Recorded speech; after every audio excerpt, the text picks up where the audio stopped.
Due to the massive demand from all of you, Advanced Indian Mind finally brings you the highly anticipated English version of the Indian Polity Masterclass, specifically designed for students preparing for competitive exams. Meaning, if you are targeting high-stakes exams like UPSC, State PCS, SSC CGL, or Defense, this is exactly for you. And yes, do not worry about the reliability at all, because the entire content has been strictly curated from top-tier sources like M. Laxmikant Bajram and Ravi Drishti IS and updated inserts. Secondly, this series covers the complete syllabus of Indian polity, and to make learning effortless, the entire subject has been divided into 27 core topics. And just to give you an idea, you will find everything here, from basic concepts like the making of the Constitution, fundamental rights, and citizenship, to the complete structure of the government, like how the president, the parliament, that is Lok Sabha and Rajya Sabha, and the Supreme Court operate. We will even discuss crucial institutions like the Election Commission and UPSC. So in short, this series is a centralized and completely reliable resource to understand every essential aspect of Indian polity for competitive exams. And our goal is not just to memorize the syllabus, but to understand the logic behind it using 3D maps. And understanding this is very important, not just for the exam, but also to be a responsible citizen. Let us start with the foundation of this operating system, the Constitution of India. Students, you will now direct your absolute and undivided academic focus to the structural anatomy of what has just been introduced. We are commencing a rigorous, microscopic analysis of Chapter 1, the making of the Indian Constitution.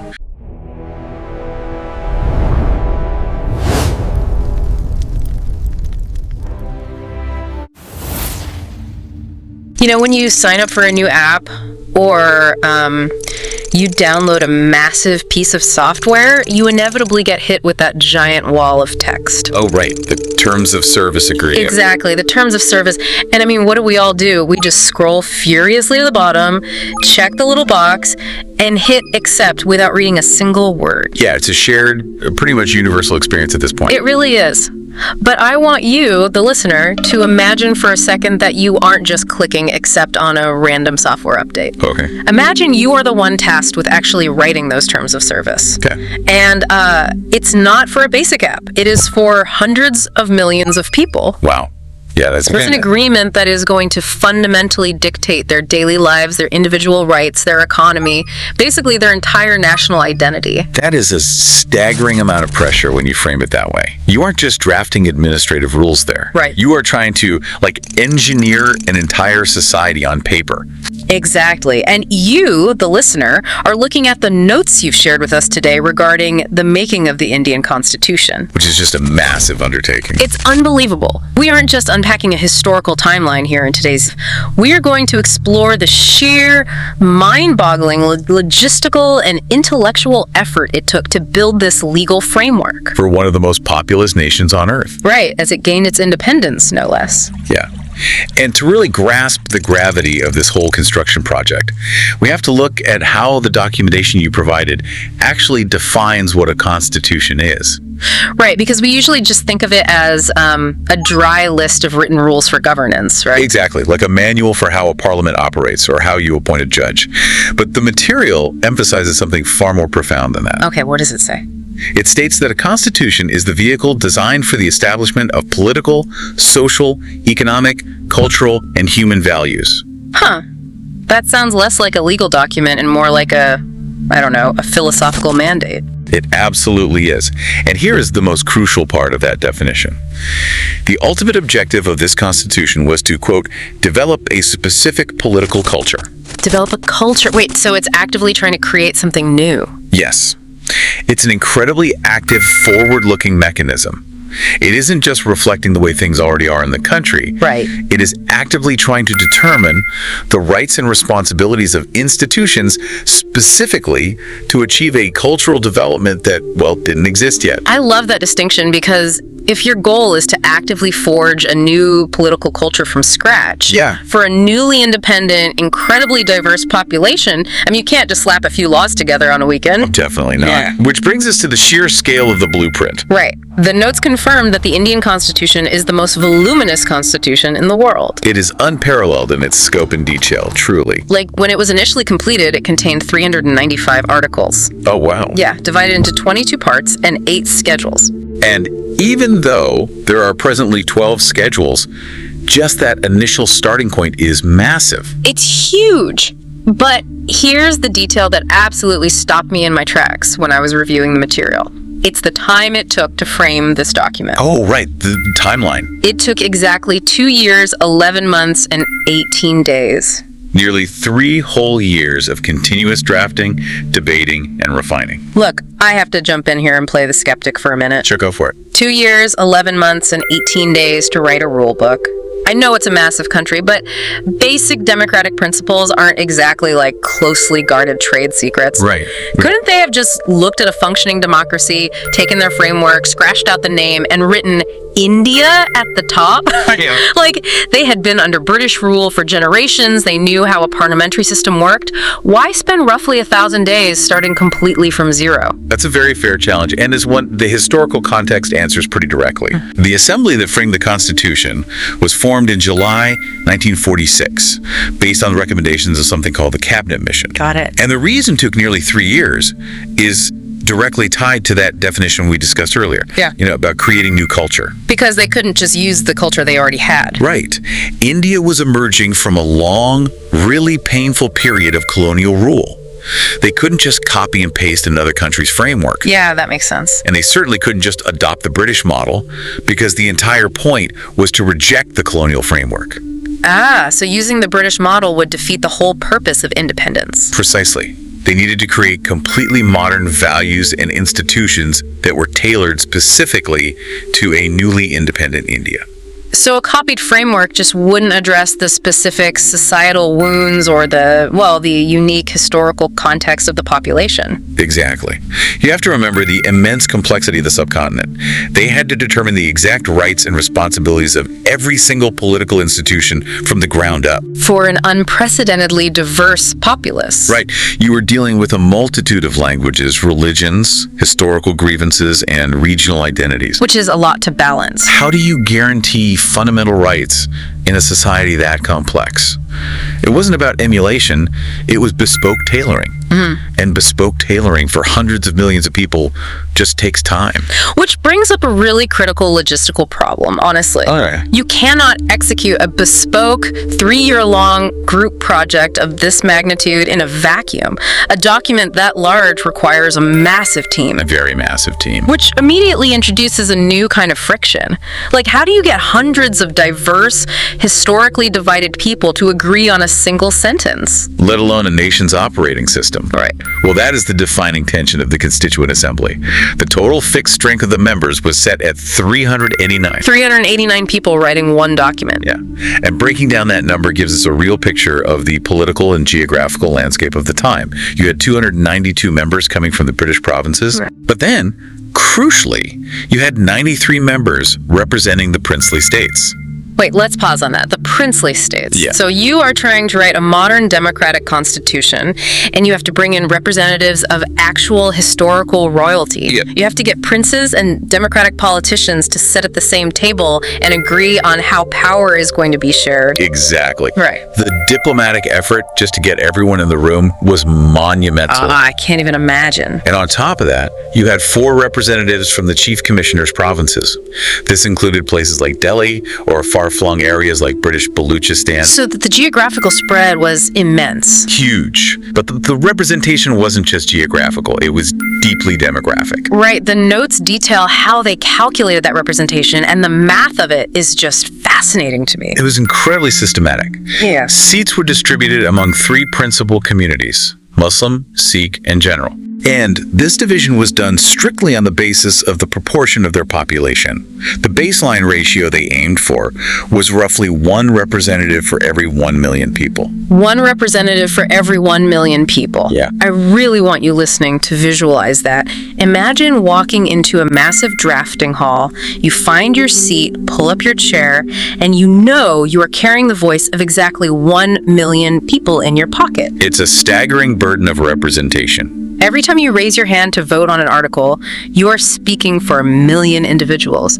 The democratic weight of that ratio is almost paralyzing. It really is. And because of that weight, The process was fraught from the very beginning. They didn't just walk into that hall, shake hands, and start harmoniously writing a constitution. Right, things got tense fast. Very fast. The documentation highlights the severe immediate hurdles this assembly faced. The very first session was convened on December 9, 1946. And what happened? Right out of the gate, the Muslim League boycotted that first meeting. Oh, wow. So you show up for day one of building the nation's future, and a massive demographic portion of your assembly simply refuses to participate. Yeah, they just weren't there. How do you even claim legitimacy at that point? Do you just pack it up and wait for tensions to cool down? You can't. The historical momentum is pushing forward, and stopping might mean the entire project just collapses. So they had to keep going. They did. But that boycott perfectly illustrates the incredibly tense, deeply fractured political climate in which this unifying document was being drafted. It wasn't some quiet academic exercise happening in a university library. Not at all. It was happening amidst intense, real-world political division and uncertainty. To prevent the assembly from falling apart on day one, they had to quickly appoint Dr. Sachchidananda Sinha to preside over that first session. Just to keep things moving. Yes, on a purely temporary basis. It was a frantic move just to get the wheels turning and keep the members in the room. Okay, so if the very first meeting is fractured by a boycott and you're relying on a temporary president just to keep the lights on, how on earth do they pivot from that chaos to actually producing a finished 395-article product? Well, they had to rapidly institutionalize the process. A room of almost 400 people doesn't write a coherent document without serious, uncompromising structure. That makes sense. You need rules to write the rules. Exactly. And that structure began to solidify just 2 days after that rocky start. On December 11, 1946, Dr. Rajendra Prasad was appointed as the permanent president of the Constituent Assembly. Okay, so that provided the necessary, stable leadership? It did. Then, 2 days after that, on December 13, the pivotal intellectual moment occurred. Pandit Jawaharlal Nehru moved what was called the Objective Resolution before the Assembly. The Objective Resolution. The notes state that this essentially became the foundation of the Constitution of India. Yes, exactly. So if Dr. Prasad provided the administrative stability, Nehru's resolution provided the architectural blueprint. It was like the mission statement that aligned everyone on what they were actually trying to build. Precisely. But blueprint still needs builders to lay the bricks. Right. You can't have 389 people arguing over the placement of every single comma. So to refine that broad objective resolution into the highly technical, legally binding form of a constitution, they divided the labor. Ah, the classic divide and conquer. They constituted various specialized committees pertaining to specific subjects. Let's get into the engine room of these committees, because this is where the real grueling heavy lifting happens. Oh, absolutely. And the most prominent one, the one that really carried the weight of the final document, was the drafting committee. Formed on August 29, 1947, this was a tight 7-member team. Just 7 people. Just 7. And it was chaired by Dr. B.R. Ambedkar, who the historical record explicitly recognizes as the father of the Constitution in India. His role is almost impossible to overstate, isn't it? Completely. He wasn't just writing, he was synthesizing. Right, because he had to take the disparate, sometimes conflicting outputs from all these other specialized committees and, weave them together. Yeah, into one cohesive, legally sound, highly functional draft. That is wild. And we have to remember the human element of a project that spans nearly 3 years. Dr. Ambedkar was working alongside brilliant legal minds like N. Gopalaswamy Iyengar, Aladi Krishnaswamy Iyer, K.M. Munshi, and Muhammad Sadullah. Okay. But the drafting process was so long and so grueling that the team actually changed. Wait, really? People left? Well, D.P. Khaitan, one of the original members, passed away in 1948 and had to be replaced by T.T. Krishnamachari. Another member, B.L. Mitter, also had to be replaced by N. Madhava Rao. Think about what that means for a project. You are in the middle of debating the fundamental rights of a nation, and key architects of that document are passing away or having to leave. It's a huge disruption. The new members have to step in, catch up on years of incredibly dense legal context, and keep the momentum going. It proves this wasn't a smooth bureaucratic glide. It was a marathon that took a genuine physical and human toll. Absolutely. And while the drafting committee was the central hub, they were relying on the vital output of other major figures chairing highly specialized groups, right? Yes. You had K.M. Munshi chairing the Order of Business Committee. Pandit Jawaharlal Nehru was chairing the Union Constitution and Union Powers Committees. That's a lot of committees. It is. Sardar Vallabhbhai Patel handled the Fundamental Rights, Minorities, and Provincial Constitution Committees. And Dr. Rajendra Prasad, in addition to being president, took on the Rules of Procedure and the Ad Hoc Committee on the National Flag. It is an incredibly intricate web of responsibility. But here's the dynamic that completely blew my mind when I was reading through these materials. With that, I want the listener to really internalize this. You have these legendary historical figures, Nehru, Patel, Prasad, leading these deep philosophical debates about the future of the nation's legal framework. Right. But they aren't just sitting in a quiet room theorizing, are they? No, they are absolutely not. And this is perhaps the most astonishing logistical reality of the entire endeavor. Yeah. While all of this complex constitutional drafting was happening, the British were leaving, which meant someone actually had to govern the country right then and there. Right. The documentation details the formation of the first interim cabinet. They had to keep the lights on, they had to make sure the trains ran and the borders were secure. Exactly. The country had to function while its future was being written. If you look at the portfolios of this interim cabinet, it is a masterclass in extreme multitasking. It really is. Like Jawaharlal Nehru was the vice president of the Executive Council, actively managing external affairs and Commonwealth relations.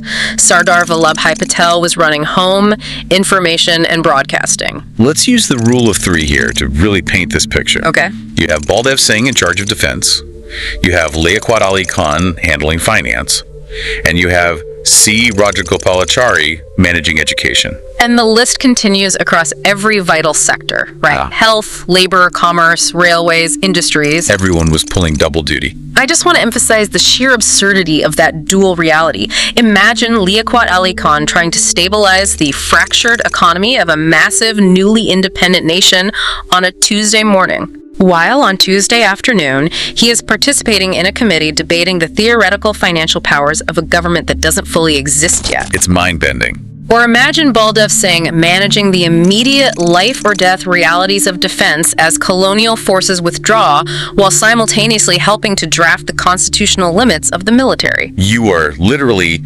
rebuilding the engine of a car while you were driving it down the highway at full speed. Yes. It is a dual track of immense practical day-to-day governance and profound long-term philosophical design happening simultaneously by the exact same people. It is a testament to the extraordinary capacity and resilience of the individuals involved. And honestly, it makes the ultimate synthesis achieved by Dr. Ambedkar and his drafting committee even more remarkable. Because they had real-world context. Exactly. They weren't just taking input from abstract legal theorists. They were taking output from leaders who were grounded in the grueling, messy realities of actually running a massive country during a volatile transition. They were turning hard-won, real-time insights into permanent legal architecture. Yes. Which brings us, finally, to the finish line. The final polish of the document. The finish line. The drafting is done. The committees have survived the marathon.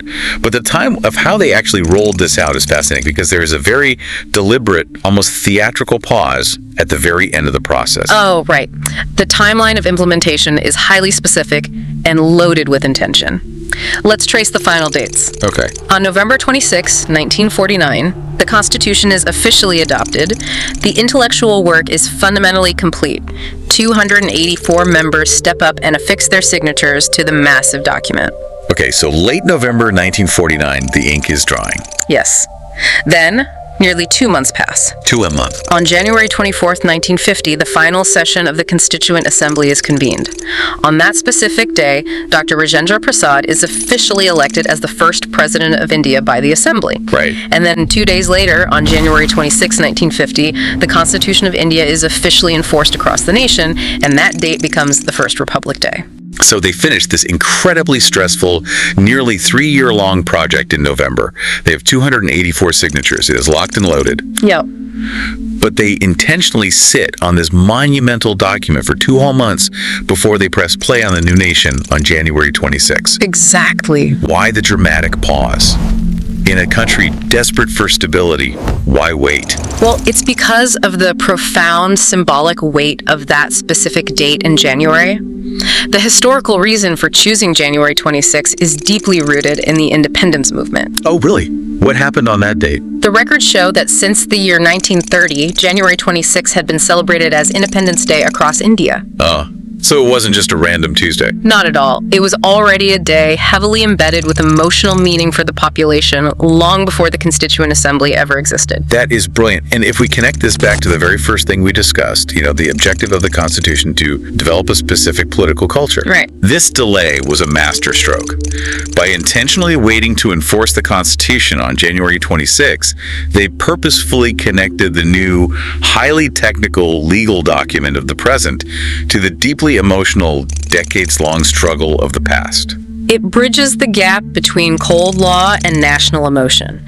It signals to every citizen that this massive 395-article legal framework isn't just a bureaucratic invention from a group of politicians in a room. Right, it's bigger than that. It is the ultimate hard-won culmination of the sacrifices made back in 1930 and beyond. It honors the legacy of the past while literally turning the key on the framework for the future. It is the perfect practical realization of using a legal event as an active cultural tool. They engineered the timing to unify the nation. They absolutely did. So, to pull all of these threads together for you listening, we started by looking at a mandate from the 1946 Cabinet Mission. A mandate that led to the creation of a massive 389-member assembly. Right, attempting to calculate representation across vast British provinces and princely states at exactly one voice per million people. We saw the intense, immediate friction of a massive boycott on day one and the frantic pivot to a temporary president just to survive the first week. We explored the vital pivot to structure, with Dr. Rajendra Prasad taking the helm and Nehru laying down the objective resolution as a foundational blueprint. And we looked inside the engine room, witnessing the unbelievable dual-track reality of an interim cabinet trying to physically govern a massive nation while simultaneously drafting his future laws. We saw the monumental, grueling synthesis led by Dr. B.R. Ambedkar and a drafting committee that had to endure the tragic loss and replacement of its own members. Grinding through 2 years, 11 months, and 18 days to produce the most voluminous constitution on the planet. A document finally adopted by 284 signers in November 1949, but strategically, brilliantly held back until January 26, 1950, to honor the legacy of a decades-old fight for freedom. It is an unparalleled feat of human organization, resilience, and sheer political will. It truly is. And, it leaves us with an incredibly compelling concept to reflect on. We noted that the explicit objective of this Constitution was not just to record laws, but to actively develop a specific political culture. Right, the terms of service analogy. Exactly. We normally assume that laws are just a reflection of the culture that already exists in a society. But the architects of this document designed it to be an engine, actively creating and shaping a modern culture from scratch for a newly independent people. That's a huge paradigm shift. So the next time you are asked to agree to the rules of a new community, a new organization, or even a new digital platform, ask yourself, are you just agreeing to a passive list of their administrative rules? Or are you actually allowing that document to actively shape your culture, your interactions, and your behavior? Exactly. Can a written document truly create a culture, or does it merely guide it? That is exactly the right question to leave off on. Think back to those terms of service we all blindly click past on our phones. What specific culture are those rules quietly building for you without you even realizing it? It's definitely something to think about. It took us from thinking about dry historical legal texts to vividly visualizing a modern nation being built from the ground up in real time.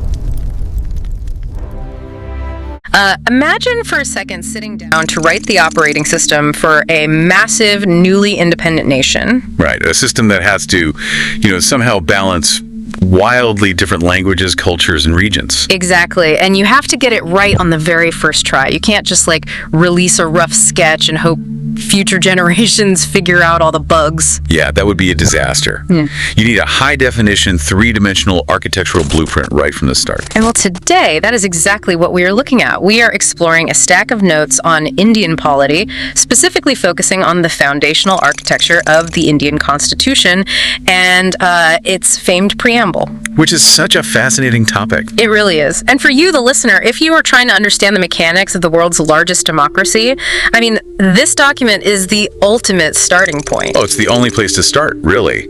And our goal today is to decode not just the sheer physical scale of this text, but, the philosophy and the mechanics that actually make it function. Right. Because this isn't just some historical artifact sitting behind glass in a museum. It is the active, living blueprint governing over 1 billion people today.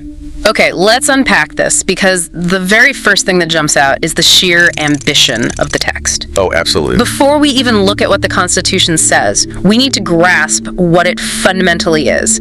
So, first off, this is a written, people-enacted Constitution. Yes, people enacted, that's key. Right. It wasn't handed down by a departing colonial power, and it wasn't, decreed by some monarch. The people enacted it. And in doing so, they actually created the lengthiest and most detailed Constitution in the entire world. Wait, the absolute lengthiest in the world. The lengthiest. Just let that concept sink in for a moment.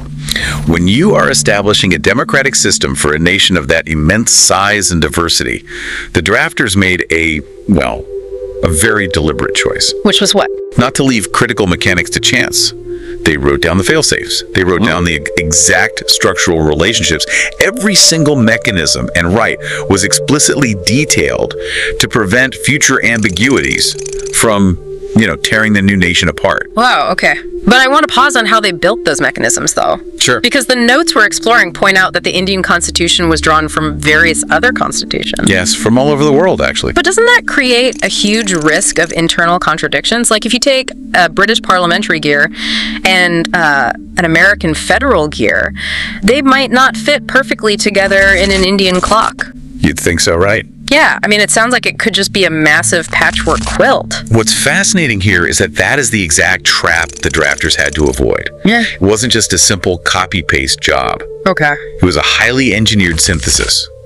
They had the historical advantage of looking at the constitutional histories of established democracies. So they could see what worked and what didn't. Exactly. They could observe what led to legislative gridlock in one country, or, what failed to protect minority citizens in another. Oh, that makes a lot of sense. Yeah, they took those global lessons, stripped them down to their core mechanics, and synthesized them specifically for India's unique context, so those gears would actually mesh. Well, there is this fascinating phrase in the sources used to describe the result of that synthesis. It's called a blend of nomadic and non-nomadic.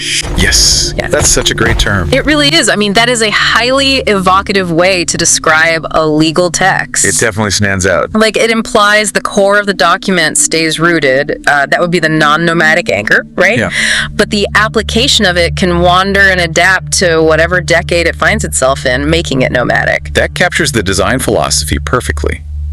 Because think about it, a completely rigid, non-nomadic constitution snaps under the pressure of changing times. Yeah, it would just break. Exactly. But a completely flexible nomadic one offers narrow stability. It just becomes, a tool for whoever currently holds power. Oh, right. You need boundaries. Right. So by engineering a synthesis of rigidity and flexibility, the document secures long-term stability while still, allowing for necessary progress. Which brings us to how this massive document actually operates, moving from the conceptual architecture to the nuts and bolts, the core mechanics of governance. Because a massive blueprint is completely useless without a functional engine to drive it. Right. You have to distribute power and rights between the state and the citizen in a way that actually works day to day. And that requires a highly coordinated operating system. The central mechanism here is a coordinated form of unitary and federal governance. Let's break down the tension there, because that sounds tricky. It is. A purely unitary government centralizes all power in one place, which seems totally impossible for a country as diverse as India. Absolutely impossible. But then a purely federal system divides power so much among the regions that the country could struggle to act as a unified nation during a crisis. Which is exactly why the coordination between the two is so vital. Okay, so how does it balance them? Well, the Constitution establishes a federal structure to allow for necessary regional autonomy. Different regions have different needs, and a federal system accommodates that. Right, that makes sense. However, it retains unitary features. It can unify its power and centralize authority when the situation, like, say, a national emergency, demands a single, cohesive response. I see. So If we think about this like an intricate mechanical clock, features like universal adult franchise and single citizenship represent the mainspring. I like that analogy. Yeah, they are the source of the energy. Universal adult franchise means every adult gets a vote, so the ultimate power resides with the people. Right. And single citizenship means that no matter what region you live in, you belong to the same unified nation. You aren't a citizen of your state first and India second. You are simply a citizen of India. Exactly. And that creates a massive unified democratic force. And the coordinated unitary and federal governance acts as the gears, distributing that democratic power where it needs to go, balancing local needs with national priorities. That's a great way to look at it. But a clock with a massive mainspring and complex gears will just spin out of control and break if it doesn't have a regulator. You need a fail-safe. You do. And the regulator in this system is the judiciary. There is a massive emphasis placed on the establishment of an independent and impartial judicial system. So the courts are the regulator. Yes. It is not a secondary feature. It is the crucial regulator of the entire machine. The judiciary ensures that neither the unitary nor the federal gears overstep their bounds. And it also regulates the power between the state and the individual, because that connects directly to another core feature in our notes, which is the judicial nature of fundamental rights. Yes, and that is perhaps the most important mechanism for the average citizen. How so? It means the fundamental rights granted by the Constitution are legally enforceable. They are not just, polite suggestions or philosophical goals that the government should strive for if they happen to have the time. Right, they aren't optional. Exactly. Because of that independent and impartial judicial system, a citizen can actually go to court to demand those rights be upheld against the state.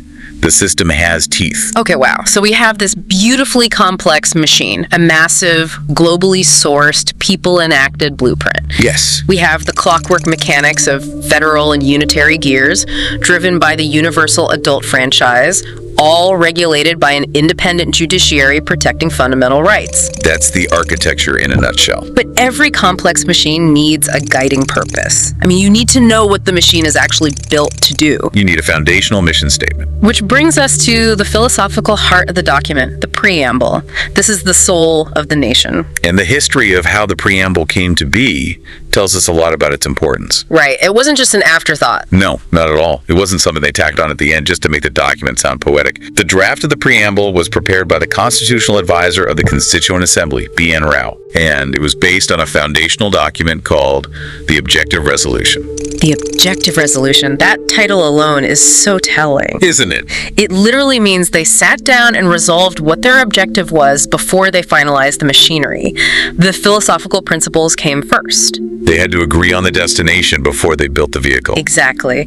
And those principles were officially adopted in the Constituent Assembly on November 26, 1949. Yes. And the language they chose to define that destination is incredibly deliberate. Oh, it really is. It starts with an undeniable assertion of power. We, the people of India. Such a powerful opening.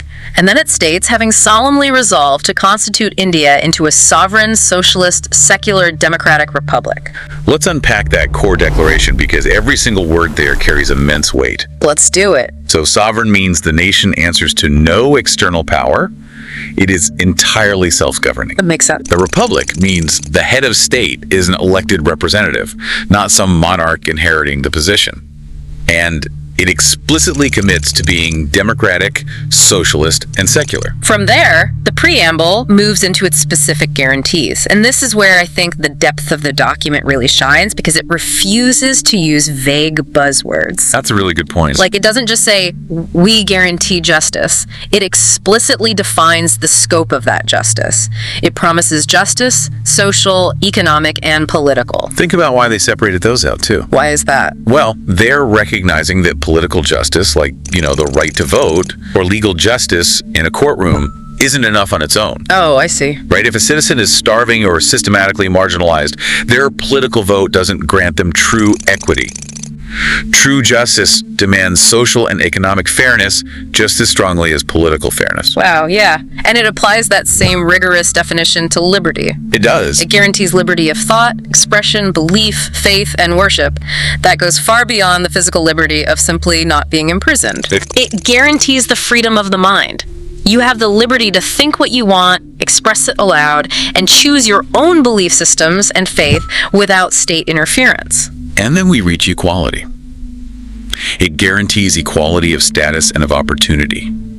This is a crucial distinction. How so? Like, what's the difference there? Think about it like a race. Equality of opportunity means everyone gets to run on the exact same track with the same finish line. Okay. But equality of status acknowledges that historical disadvantages might mean some runners are forced to start the race, like 10 miles behind everyone else. Oh, wow. So the preamble aims to address both, giving everyone the same track, while also working to ensure everyone actually starts from the same line. That is a brilliant way to explain it. And finally, it aims to promote fraternity, assuring the dignity of the individual and the unity and integrity of the nation. Which creates a perfectly balanced philosophical equation. Correct. On one side, you have the absolute dignity of the individual citizen. On the other side, you have the unity of the entire nation. And the force holding those two potentially opposing ideas together is fraternity, a shared sense of brotherhood among all citizens. Hearing the words broken down like that, I mean, it's obvious why the eminent constitutional expert N.A. Palkavala termed the preamble the identity card of the Constitution. Yes, the identity card, or as it is also referred to, the circular of the Constitution. Right. If you want to know exactly who this nation is, what it stands for, and what it promises its people, you don't need to read all the thousands of mechanical clauses. You just read the identity card right at the front door. But here's where it gets really interesting, because that creates a fascinating tension regarding the passage of time. Oh, definitely. If the preamble is an identity card, what happens when the identity of a nation naturally evolves? Because people change. Exactly. The people change, global contexts shift, societal values progress.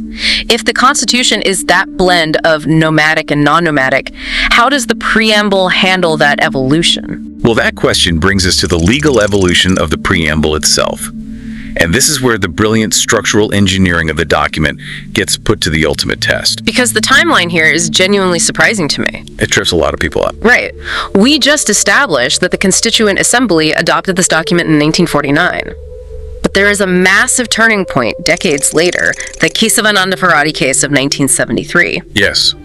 The outcome of that case was the official recognition of the preamble as part of the Constitution. Which is a landmark moment in legal history. But wait, let's look at the logical implication of that. If the document was adopted in 1949, and it took until 1973 for the preamble to be officially recognized as a part of the Constitution, what was it for those first 24 years? That's the golden question. Imagine a citizen in 1960 pointing to the preamble and saying, look, the state is violating my guarantee of economic justice.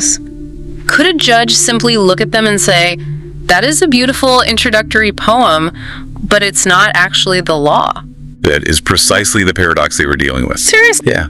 For a long time in legal tradition, preambles were often viewed exactly like that, as a preface, a statement of historical intent or, a philosophical prologue, but not an enforceable part of the legal machinery itself. Wow. You couldn't necessarily base a legal ruling solely on a preamble. It was the philosophy, but it lacked the teeth of the mechanical clauses. So the Kesavananda Bharati case of 1973 changes all of that. Completely. By legally recognizing the preamble as an integral, fundamental part of the Constitution, the courts completely cemented its status. I mean, it is fundamentally referred to as the key to the Constitution. Let's explore what being the key actually means for a judge or a lawmaker. Okay. The Constitution is the lengthiest in the world. It is incredibly detailed, but human language is imperfect and unforeseen situations arise. Sure. If there is ever an ambiguity in those vast pages, like if the unitary and federal gears are suddenly grinding against each other, or if the exact limit of a fundamental right is being debated, the courts cannot just guess at the solution. They need a guide.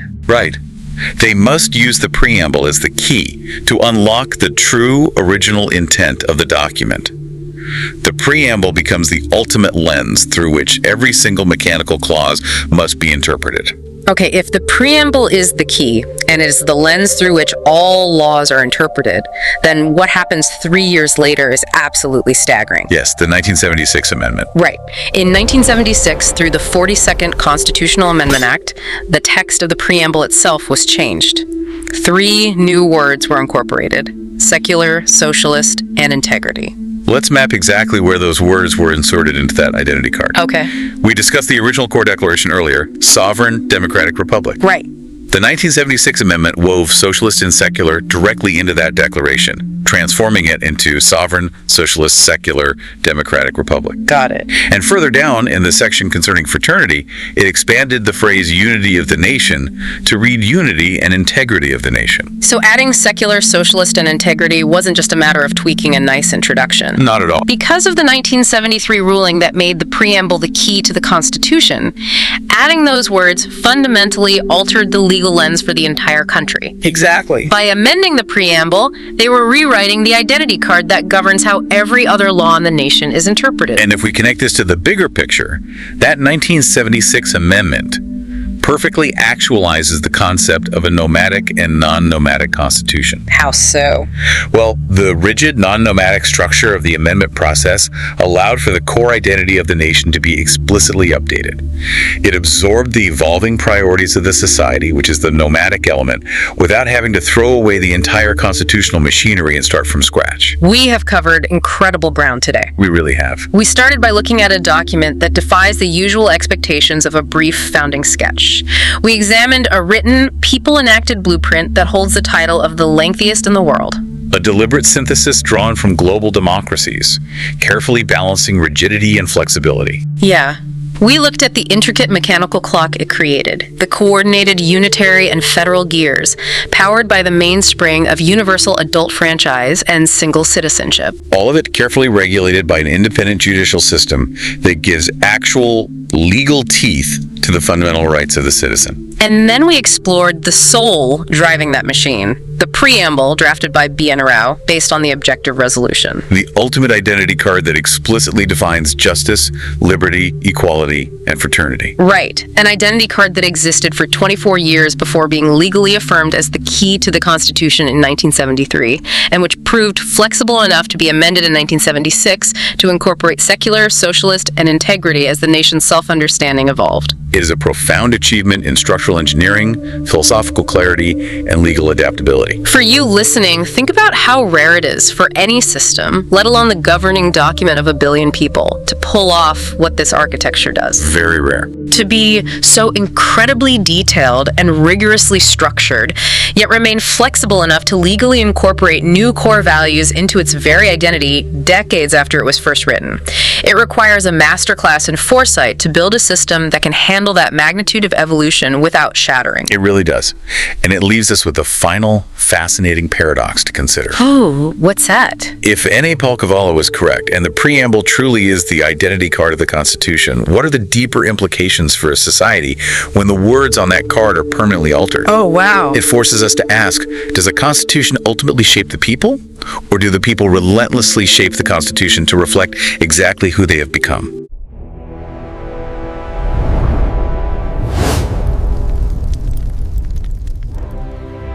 I want you to start by trying a little thought experiment with me. Okay, I'm listening. Imagine you've just been tasked with writing the foundational rulebook for a massive, newly independent nation. Oh, wow.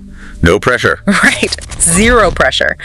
And we are talking about a subcontinent representing the staggering diversity of, languages, religions, historical grievances. Logistical nightmare. Exactly. The fate of hundreds of millions of people rests entirely on this single document.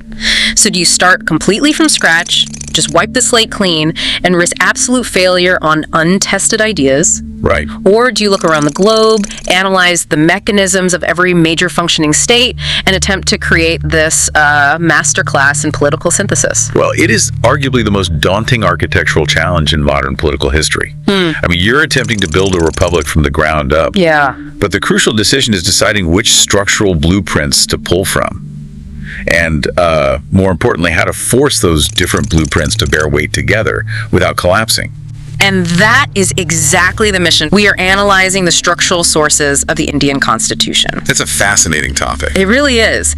Because instead of trying to completely reinvent the wheel in some ideological vacuum, the framers engaged in a meticulous exercise of what our source material calls refinement. Refinement. I like that word for this. Yeah, they analyzed constitutional provisions from all across the globe, laid them out alongside the existing Government of India Act of 1935, and basically engineered a highly customized system. And we really need to be very clear about that methodology right up front. This is not a simple copy-paste job. No, not at all. They didn't just grab a few Western constitutions off the shelf, dust them off, and adopt them wholesale. It was a very deliberate, curated borrowing. Curated is the perfect word. Right, because they needed to ensure this newly formed republic had a foundation capable of withstanding extreme internal pressures. It had to be customized precisely for its own unique context. So let's get right into the foundational layer of this, because you can't just build a complex administration out of thin air, right? You need a baseline. You absolutely need a baseline. And since India had been under British administration for centuries, the framers utilized the existing administrative scaffolding, specifically the Government of India Act of 1935. Yeah, the 1935 Act is the bedrock. It provided the basic institutional memory. Right. But then they looked directly at the British system, the United Kingdom itself, and adopted several critical features that dictate how the power is actually wielded. So what did they actually pull from the UK? Well, they instituted the parliamentary system of government, the legislative procedure, and bicameralism, having two houses of parliament. Okay, the standard British setup. Exactly. They also established single citizenship, parliamentary privileges, the All India Services System, the existence of the president as the constitutional head, and crucially, the collective responsibility of the Council of Ministers to the Lok Sabha. Okay, wait, I want to unpack that concept of collective responsibility because it basically dictates the entire rhythm of the government. It really does. It's the core engine. Because, in a presidential system, the executive branch operates completely separately from the legislature. But under this British-borrowed parliamentary model, the executive, the Council of Ministers, is drawn directly from the legislature. Right, they are intertwined. So collective responsibility means they sink or swim together, right? Like a team sport. That's a great way to put it. If the government loses a vote of confidence in the lower house, the Lok Sabha, the entire council must resign. So the executive is continuously, daily accountable to the legislature. Precisely. There's no such thing as a lone wolf executive in this model. Yeah. The power is deliberately concentrated in the legislature, and the executive only exists as long as it maintains the confidence of that legislature. But, this brings up a massive historical and, ideological contradiction in my mind. Oh, the colonial paradox. Yes. You have a nation that just fought a long, painful, often brutal struggle for independence against the British Empire. Isn't it a profound paradox, or maybe even a capitulation, to borrow the exact administrative machinery of the colonial power you just rebelled against? It is the most common critique of the document. And honestly, it's a very natural question for anyone to ask, why put on the clothes of the empire? Exactly. Why keep the same rules? But you really have to view this through the lens of pure pragmatism. I mean, think about it. You are transitioning a massive, highly volatile population into self-rule literally overnight. True. Tearing down the entire administrative structure to experiment with a completely novel system. That would have invited absolute chaos. So the priority was institutional continuity over ideological purity. Entirely. Retaining the parliamentary system and the All India services provided immediate stability. Because people already knew how it worked. Exactly. The civil servants already knew how the bureaucracy functioned. The political class already understood how parliamentary debates and legislative procedures operated. Right. But they did make a surgical swap at the very top. By adopting the British system, but substituting the British monarch with a constitutional president, they severed that colonial tie. Okay. The ultimate power shifted away from a hereditary crown and firmly into the hands of the Republic. So Britain essentially provided the engine of the government. But if you have a parliamentary system where the legislature is supreme, you run a very real risk, don't you? You do. A huge risk. Because a parliament with an absolute majority could theoretically pass any law it wants. It effectively creates a tyranny of the majority. Yes. The framers knew they needed a powerful braking system to protect the citizens from that overreach. And for that, the sources show they looked across the Atlantic to the United States. Right. The American influence is primarily focused on safeguards. It's all about limitations on state power. Okay, so what did they take from the U.S.? Well, from the U.S., the framers borrowed the concept of the preamble, an independent and impartial judicial system, and the framework of fundamental rights. The big protections. Exactly. And to actually protect those rights, they adopted judicial review, the Constitution and powers of the Supreme Court, and the office of the Vice President. You know, I always think of the preamble as sort of like a movie trailer. A movie trailer. I love that. Yeah, it essentially establishes the grand vision and the moral authority of the document before the heavy legal mechanics even begin. Sets the tone, right. But the introduction of American-style judicial review into a British-style parliamentary system, that creates a fascinating structural collision. How so? What do you mean? Well, the whole premise of the British system is parliamentary sovereignty, right?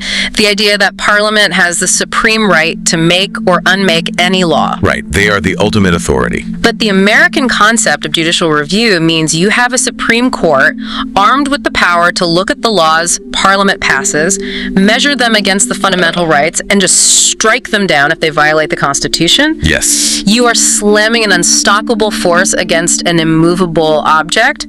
Aren't those two philosophies just destined for constant deadlock? That tension you're identifying there, that is not a flaw. It is the entire point. Really? It's intentional. It is an intentionally engineered friction. I mean, the framers looked at British parliamentary supremacy and realized that in a deeply divided society, a majority government could easily trample minority rights. Right, if there's no one to stop them. Exactly. But they also looked at American judicial supremacy and worried that unelected judges could effectively dictate social policy and halt necessary economic reforms. Oh, I see. So they forced the two concepts to mitigate each other's extremes. Exactly. By blending British legislative power with American judicial independence, they created a really unique hybrid model. The best of both worlds, kind of. Yeah. Parliament has immense power to enact sweeping social and economic changes, which a developing nation desperately needed. But the Supreme Court sits entirely independent of that Parliament, acting as a constitutional gatekeeper. Okay. It prevents either branch from achieving absolute hegemony. That's brilliant, actually. Okay, so the central power dynamic is established, but the next challenge is geographical. Right, the map. Yeah, we are talking about a vast, sprawling landmass with distinct linguistic and cultural identities. How do you distribute power across that map without the nation just fracturing? It's tough. When you manage a vast territory, federalism is basically non-negotiable. So where did they look for that? For this, they analyzed other massive, diverse nations, leaning heavily on Canada and Australia. From Canada, they borrowed the federal system of government and the division of powers between the center and the states. Okay. But the Canadian model is distinct because it features a centralization of residual powers and the appointment of state governors by the center. Now, residual powers is a critical concept here, right? Because it means that if a new issue arises in the future, something the framers couldn't possibly foresee in 1950, like, say, cybersecurity or space exploration. Good examples. Yeah, if it isn't explicitly written on the center's list or the state's list, the central government automatically assumes control of it. It is a brilliant future-proofing mechanism. It ensures there is never a jurisdictional vacuum where the central and state governments are just paralyzed, arguing over who has the authority to handle a new crisis. Right, there's always a default owner. Yeah. But then they brought in the Australian influence, which to me seems to complicate that power dynamic. It does add a layer of complexity. From Australia, they borrowed the freedom of trade, commerce, and intercourse across state lines, the joint sitting of the two houses to resolve legislative deadlocks, and the concept of the concurrent list. Yes. The concurrent list is where the federal nuance really shines. How so? Well, in most federal systems, you have a rigid binary. You have a union list for things like national defense and a state list for things like local police. Very black and white. Right. But Australia provided the framework for a third list, the concurrent list, where both the central government and the state governments have the authority to legislate on the exact same subjects. See, that sounds crazy to me. Doesn't a concurrent list just invite constant legislative warfare? It can, certainly.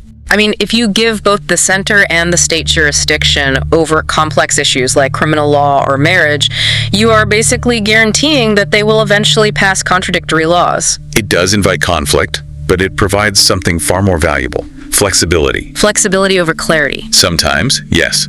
In a country as vast as India, certain issues require a baseline national standard, but they also desperately need local customization based on regional realities. Oh, okay. That makes sense. The concurrent list allows for that. But your point about contradictory laws is exactly why the Canadian influence was so necessary as a counterbalance. Right, because the Canadian model heavily favors a strong sender. So if a state law and a central law clash on the concurrent list, the central law prevails. Exactly. And look at the Canadian-inspired mechanism of the center appointing the state governors. Yeah. The framers gave the states immense room to breathe and legislate with the Australian concurrent list, but they kept a very tight Canadian leash. That's a good way to picture it.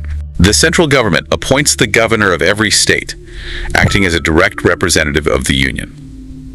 It's a structural safety net to ensure that while states have autonomy, they cannot use that autonomy to threaten national unity or secede. Wow. So we have the engine, the judicial brakes, and the federal distribution of power. But, a constitution can't just be cold legal mechanics. No, it is more than that. It has to articulate the moral and philosophical aspirations of the society. This is where the source material gets deeply fascinating to me, because India pulled its philosophical ideals from fundamentally opposing global systems. The ideological fabric is incredibly diverse.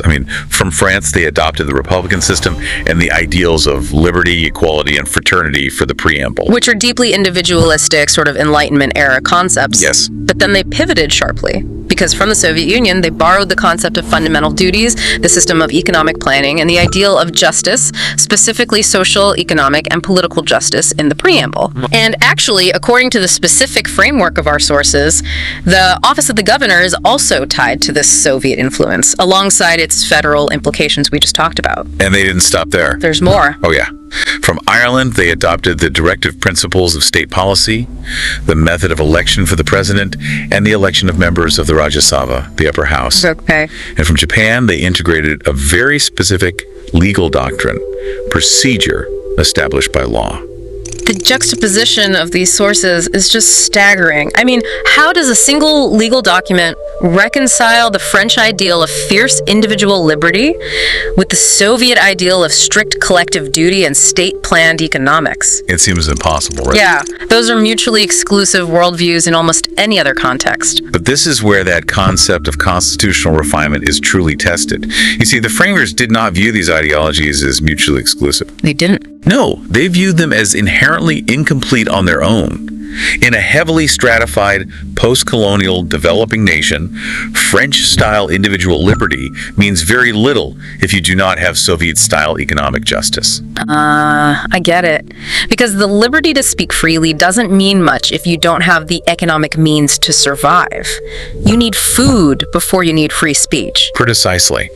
If a society only prioritizes individual rights, it risks severe inequality and fracture. The fundamental duties ensure that citizens recognize they have reciprocal obligations to the state and to each other. And the planning. The Soviet-inspired economic planning system was viewed as an absolute necessity to coordinate massive state resources and pull millions out of poverty. Okay, that makes a lot of sense.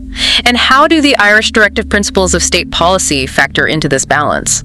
The directive principles are the bridge. The bridge. Yeah. Unlike fundamental rights, which you can enforce in a court of law, the directive principles are non-justiciable. You cannot sue the government for failing to provide them. Then what's the point of having them? However, they act as the permanent moral compass for the state. They mandate that regardless of which political party is in power, the state must constantly strive to secure equitable wealth distribution, public health, and social welfare. Oh, I see. They blend that Soviet demand for economic justice with the French demand for equality, creating a really unique welfare state framework. Okay, and the Japanese doctrine of procedure established by law, how does that fit in? That acts as a final safeguard on state action. Instead of the broader American concept of due process, which gives judges wide latitude to interpret fairness. Right. The Japanese concept requires the state to follow strict, codified legislative procedures before it can deprive someone of their life or personal liberty. It prioritizes statutory clarity. So it limits arbitrary executive action while still respecting the legislative process. Exactly. It's a highly technical but vital limitation on state power. Man, it is an incredibly intricate ideological ecosystem. It really is. But, Any architect knows that a structure must be designed not just for perfect conditions, but for a Category 5 hurricane. Oh, absolutely. A constitution has to be able to survive existential disasters, and it has to be able to adapt over time. For these survival and upgrade mechanisms, the framers looked to Germany and South Africa. The mechanisms for survival are perhaps the most sobering parts of the document. From Germany, they borrowed the emergency provisions. I have to challenge this, though, because German emergency provisions, specifically the power to suspend fundamental rights and shift a federal structure into a unitary state, that sounds dangerously authoritarian to me. That does. You just spend all this effort building American judicial safeguards and French liberty, and then you install an off switch. Doesn't that undermine the entire democratic project? It is an extreme concentration of power, and honestly, your apprehension is entirely justified. It's scary. But you have to contextualize this borrowing against the reality of 1947. This nation was born amidst the horrific violence of partition, facing immediate external conflicts, and the monumental task of integrating hundreds of independent princely states. Right, the threat of the nation fracturing before it even stabilized was very, very real. Exactly. The framers recognized a grim pragmatism. If the state itself collapses, the Constitution and all the fundamental rights within it die anyway. Wow, okay, put that way. The German-inspired emergency provisions are basically the constitutional blast doors. In times of armed rebellion or severe external threat, the federal structure temporarily collapses into a unitary structure, empowering the central government to take whatever decisive action is necessary to ensure the survival of the republic. It's the ultimate concession that democratic machinery might simply be too slow to function during an existential crisis. Uncomfortable, but true. But then on the other side of the spectrum, you have the need for slow, deliberate evolution, and for that, they look to South Africa. Right. From South Africa, they adopted the procedure for amendment of the Constitution. And actually, it's worth noting, our sources highlight a fascinating historical duplication here. Oh. Yeah, South Africa also provided inspiration for the election of members to the Rajya Sabha, overlapping with the Irish influence we discussed earlier. That's a neat piece of trivia. But the amendment procedure itself is vital. I mean, if a constitution is too rigid, if it doesn't have a clear, structured mechanism to update its own rules, it becomes brittle. Like an outdated operating system. Exactly. As society evolves, a rigid constitution simply breaks under the pressure of new realities. The South African amendment process ensures that the document is not treated as immutable scripture locked in 1950. Right. It provides a highly structured pathway, often requiring special parliamentary majorities and sometimes state ratification to amend the text. It ensures the Constitution remains a living entity, capable of being shaped and refined by the generations that inherit it. Which brings us to the culmination of this massive undertaking. When you step back and look at the whole picture, you see the scaffolding of the Government of India Act of 1935. You do. You see the sheer legislative force of the British parliamentary system, checked by the American judicial muscle and fundamental rights. And you see a massive geographic expanse held together by Canadian central strength and Australian legislative flexibility. And a philosophical core that somehow manages to hold the individualism of France, the collective duties and planning of the USSR, the moral imperatives of Ireland, and the strict procedures of Japan in this delicate functional balance. All of it protected by the severe emergency protocols of Germany and kept relevant by the evolutionary amendment procedures of South Africa. The enduring lesson here is a profound masterclass in institutional problem solving. I couldn't agree more. It demonstrates that true political genius doesn't require inventing a completely novel system from nothing. Often, the highest form of innovation is the humility to analyze the global landscape, recognize what functions, and meticulously synthesize those disparate mechanisms into a highly customized, resilient architecture tailored for your specific reality. It is the ultimate exercise in strategic refinement. So, what does this analysis mean for you, the listener, as you look at the world today? That's a great question to ask. If you were tapped on the shoulder tomorrow and tasked with drafting a brand new constitution for a nation right now, in our highly digital, hyper-interconnected, AI-driven era, which modern nations would you look to for your sources? Or has the nature of society fundamentally changed so much that we now require entirely new constitutional blueprints that haven't even been conceptualized yet? It is an essential question for the future of governance. Something to carefully consider next time you see a debate about constitutional rights in the news.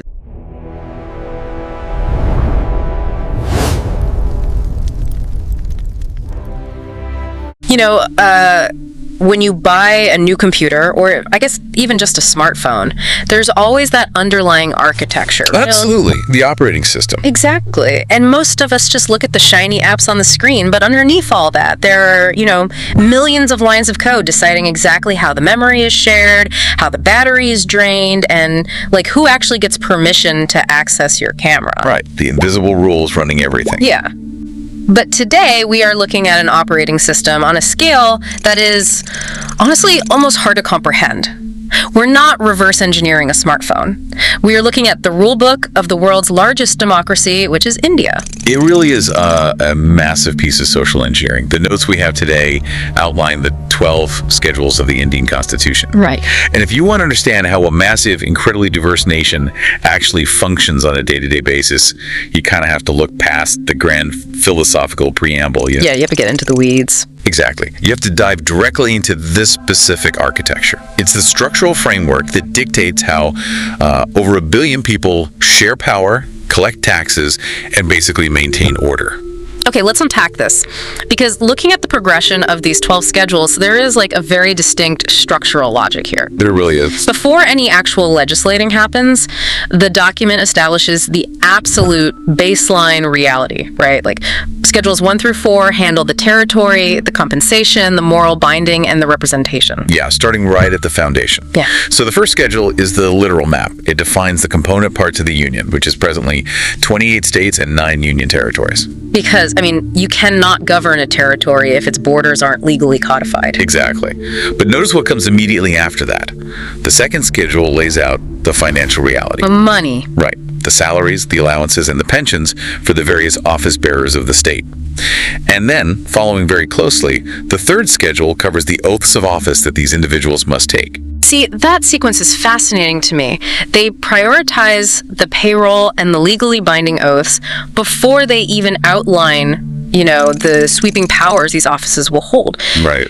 It feels counterintuitive at first glance, but I guess it makes a lot of sense if you think about it like building a massive startup. Schedule 1 is your territory, Schedule 2 is the payroll, Schedule 3 is the NDA and company values. That's a really good way to look at it. Yeah.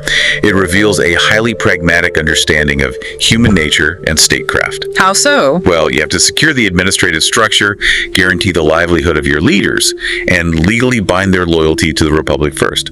Guaranteeing compensation, and especially pensions, is a foundational mechanism to prevent corruption. Oh, right. Because if they aren't paid well, they'll find the money elsewhere. Exactly. If you grant expansive powers without first locking in that financial and moral foundation, you risk institutional instability from day one. Okay, so once that foundation is locked in, we get to the fourth schedule, which is like figuring out who gets a seat on the board of directors. It addresses representation. Yes, specifically allocating seats for the states and union territories in the Rajya Sabha. Which is the upper house of parliament, right? Correct. It establishes the mathematical weight each region holds in the federal architecture, which is generally based on population. Okay, so it ensures that the various states have a formalized voice at the national level. Yeah, exactly. So within just those first four schedules, the foundational game board is entirely set. But a map and a roster of officials only go so far in a landscape as complex as India.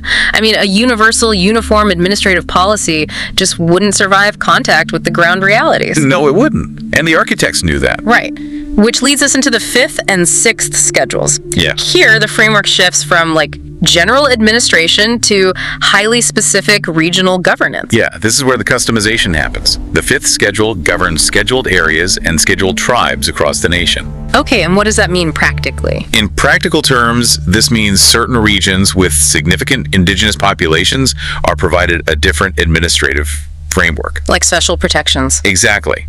It creates mechanisms to shield these communities from standard state laws regarding land transfer and resource management. The goal is to prevent the disenfranchisement of tribal populations and protect their customary ways of life while still integrating them into the national framework. Right. But I'm looking at the distinction between these two schedules, and it raises a structural question for me. Okay, what is it? The fifth schedule covers scheduled tribes generally across the country. Yet the sixth schedule carves out completely separate, hyper-specific provisions for tribal areas in just 4 states: Assam, Meghalaya, Tripura, and Mizoram. Right. Why did the architects feel the need to build a completely separate constitutional framework for these specific areas instead of just, applying the fifth schedule universally? Well, what's fascinating here is that this separation acknowledges a profound topographical and historical divide. Okay. Those 4 states are in the Northeast. It's a region connected to the rest of the country by a very narrow corridor, and it has a vastly different demographic makeup. Ah, I see. Yeah, the communities there had deeply entrenched, highly autonomous systems of self-governance long before the modern Indian state even existed. So the Constitution recognizes that applying the standard fifth schedule protections just wouldn't be sufficient for that unique reality. So they essentially wrote custom code for a distinct cultural landscape. They really did. The sixth schedule actually creates autonomous district councils in these 4 states. Wow, autonomous councils. Yes, it devolves legislative and judicial powers directly to these councils. It allows them to govern matters like land use, forests, and social customs according to their own historical practices. That's a massive delegation of power. It is. I mean, what stands out to you when a nation embeds such specific regional exceptions right into its core blueprint? It's a powerful example of accommodating regional complexity rather than trying to force it into a uniform federal mold. That structural flexibility is vital. But eventually, you have to define the macro distribution of power. We have the territory, the leaders, and the special zones defined. Now we transition to the 7th schedule. The 7th schedule. This is essentially the engine room of the document. Right, because it essentially codifies the tug of war between the central government in New Delhi and the various state governments. It transitions from the who and the where to the what. Exactly. It dictates the division of powers through 3 distinct lists: the Union List, the State List, and the Concurrent List. And looking at the trajectory of the numbers on these lists over time, there is a clear story unfolding here. Let's look at the Union List first, where the central government has exclusive authority. Right. This is the domain of the national government. It started with 97 subjects and now holds 100. And these are the absolute heavyweight items. We're talking defense, foreign affairs, currency. Yes, and railways, atomic energy, passports. National highways, post and telegraph, telephones, the census, corporation tax. It's a massive list. It is, because consolidating these subjects guarantees the absolute sovereignty and the unified economic framework of the nation. Yep. You can't have different states printing their own currency or running their own foreign policy. No, obviously not. But conversely, we have the State List. This handles governance that touches citizens at a local level. Right? Exactly. Things like public order, police, local government, public health. Hospitals, taxes on agricultural income, taxes on lands and buildings. But interestingly, this list has actually shrunk. It went from 66 down to 61 subjects over time. Yes, it has. And there's a critical provision here that the notes point out. If it pertains to the quote-unquote national interest, the central government can actually override this list and legislate on state list subjects. That is a crucial caveat, yes. So combining that override switch with the numerical shift, the Union List growing while the state list shrinks, doesn't this mathematical shift suggest a slow, deliberate centralizing of power over time? The federal balance seems heavily weighted toward the center. Well, if we connect this to the bigger picture, you're observing the defining tension of Indian federalism. The tug of war. Exactly. The system is often described as having a strong unitary bias. The architects were acutely aware of the subcontinent's historical vulnerability to fragmentation. Oh, because it's so diverse. Right. So the centralization you see isn't an accident. It's a built-in centripetal force designed to hold a remarkably disparate nation together. You see why atomic energy is purely union, right? Of course. You don't want states going rogue with nuclear power. Exactly. But then we have the Concurrent List, which grew from 47 to 52 subjects. Right, and these are areas where both the center and the states share power and can enact laws. Subjects like criminal law, marriage, forests, education, population control. Acquisition, property, electricity, weights and measures. But wait, forcing shared jurisdiction creates an obvious logistical problem. If a state passes an education law and the center passes a conflicting education law whose legislation actually survives, that is where the mechanism of federal supremacy kicks in. If there is a direct conflict between a state law and a central law on a concurrent subject, the central law prevails. Ah, okay, so the center holds the trump card. They do. The concurrent list forces collaboration, acknowledging that while a national standard for something like education or population control is necessary, local implementation requires state-level nuance. But in a deadlock, the structural hierarchy provides a clear resolution mechanism. That hierarchy prevents legislative gridlock. But, this underlying tension between the ideal framework and the messy reality is exactly why the document couldn't remain static. No constitution ever does. Right. As the country evolved, the original code required substantial modification. We see this play out dramatically in the 8th, 9th, and 10th schedules, which track the nation's cultural and political evolution. Let's look at the 8th schedule first. This one focuses on recognized languages. Right. And it originated with 14 languages, but has steadily expanded to 22 over the decades. Here's where it gets really interesting. The timeline of that expansion basically tracks the country's growing recognition of its own diversity. It's fascinating to watch. Like, Sindhi was added in 1967. Then, 25 years later, in 1992, they added Konkani, Manipuri, and Nepali. And in 2003, Dogri, Bodo, Mathili, and Santali. Right. And adding these languages to the Constitution isn't merely, an administrative cataloging exercise. No, it means something. It carries profound political and cultural weight. Inclusion in the 8th schedule means the government has an obligation to promote and develop the language. Plus, citizens gain the right to use it in vital arenas like civil service examinations. Oh, wow. So it has real economic impact for the speakers of those languages. Absolutely. It represents the state officially absorbing the linguistic identity of its citizens into the formal national framework. Okay, so while the 8th schedule reflects cultural expansion, the 9th schedule feels entirely different. I'm looking at this timeline from our sources, and something doesn't add up. What do you mean? Well, the Constitution is ratified, and then almost immediately, in 1951, via the very first amendment, they add the 9th schedule. What was broken in the original framework that they had to patch it so quickly? The fundamental issue was land reform. Land reform. Yes. The newly independent government needed to execute massive economic redistribution.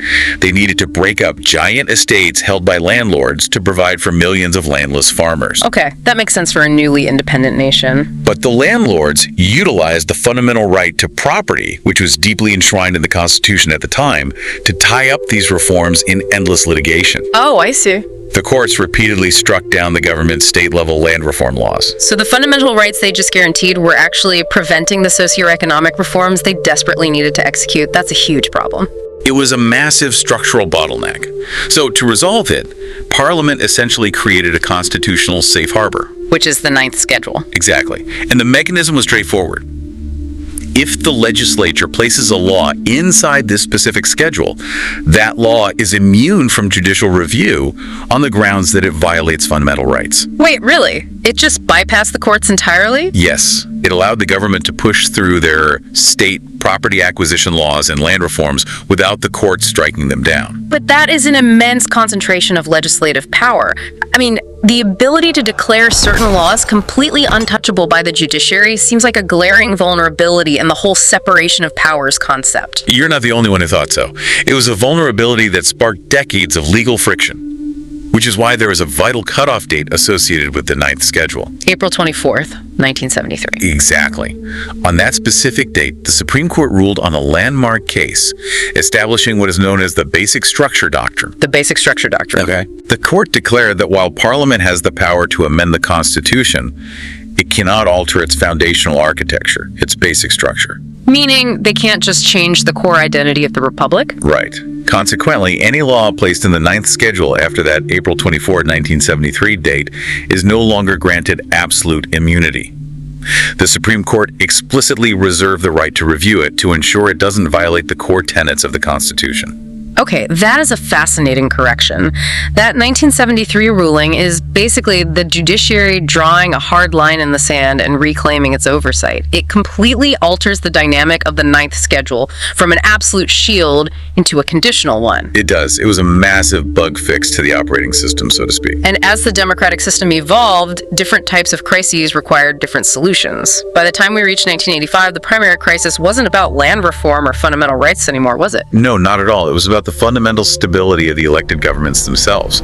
This required the 10th schedule. Right, the Anti-Defection law, which was added by the 52nd Amendment in 1985. Yes. Because by the mid-1980s, Indian politics was plagued by legislators who would get elected on one party's ticket and then almost immediately switch allegiances to a rival party in exchange for bribes or lucrative ministerial positions. Wow. Just jumping ship for a better deal. Constantly. Entire state governments were collapsing not because of policy failures or public referendums, but simply because lawmakers were endlessly defecting for personal gain. So the 10th schedule steps in to codify party loyalty. If you defect, you lose your seat. But what is the actual mechanism here? Who makes the final call on whether an elected official has officially defected? The power to disqualify a member is vested in the presiding officer of the House, which is generally the Speaker. Okay. If an elected member voluntarily gives up their party membership, or if they vote contrary to the party leadership's explicit directions, which is known as a party whip, the Speaker can disqualify them from the legislature entirely. But I mean, that introduces a fascinating and perhaps unintended consequence, doesn't it? How do you mean? Well, if a representative is legally mandated to vote exactly how their party leadership dictates, under threat of losing their seat, it effectively strips them of their individual legislative independence. They cannot vote their conscience on a specific bill or represent the unique views of their constituents without risking their entire career. This raises an important question, doesn't it? About the very nature of democratic representation. Yeah, absolutely. The 10th schedule solved the immediate paralyzing crisis of government instability, but it fundamentally shifted power away from individual legislators. It concentrated authority directly into the hands of high command party leadership. Right. The stability of the government came at the direct cost of individual legislative dissent. Every constitutional fix inevitably creates a new set of dynamics. It's like patching software and inadvertently creating a new bug. That's a very apt comparison. We've spent this time examining these massive top-down shifts in national authority, Supreme Court doctrines, and party leadership powers. But the final phase of this architectural evolution goes in the exact opposite direction. It does. It goes to the grassroots. Right. In 1993, the focus zooms all the way out from the Capitol down to the literal street corner with the 11th and 12th schedules. The 73rd and 74th Amendments of 1993. These represent a monumental shift toward democratic decentralization. Because they granted formal constitutional status to local governments. Exactly. The 11th schedule delineates 29 specific functional items for Panchayati Raj institutions, which are the rural village councils. And the 12th schedule? The 12th schedule does the same thing for urban local self-government institutions, granting them 18 specific subjects. So what does this all mean for the citizen on the ground? Because, before 1993, local governments existed, but they were largely subservient appendages of the state governments, weren't they? Yes, they were. They lacked guaranteed, regular elections or distinct, protected spheres of authority. So these schedules essentially say to the village and city councils, you are now constitutionally responsible for your own local roads, your drinking water, your public sanitation, and rural electrification. They gave them a specific to-do list. They did. But assigning responsibility is meaningless without the mechanism to execute it. The true significance of these amendments isn't just the transfer of those 29 and 18 subjects. Okay, what is it then? It's the constitutional mandate for financial devolution. It established state finance commissions to ensure these local bodies actually receive a guaranteed share of state taxes, tolls, and grants to fund those subjects. Oh, wow. Yeah, it forced the states to share their revenue with the grassroots level. So they didn't just give them a to-do list, they built the pipeline to fund it. That is huge. And it connects back beautifully to where we started. It really does. We opened with a macro map of 28 states in the first schedule, moved through the high-stakes federal tug-of-war in the 7th, and ended with power and funding being pushed directly into the hands of local municipal leaders in the 11th and 12th. It completes the structural loop. It ensures the democratic framework isn't just a theoretical concept debated in New Delhi, but an actionable system that reaches the granular level of daily civic life. We've traced how these 12 schedules operate not as a static historical artifact, but as a dynamic, evolving architecture. Very dynamic. The document defines borders and secures loyalties. It accommodates historical regional autonomy in the Northeast. It balances the inherent tension of federal power sharing.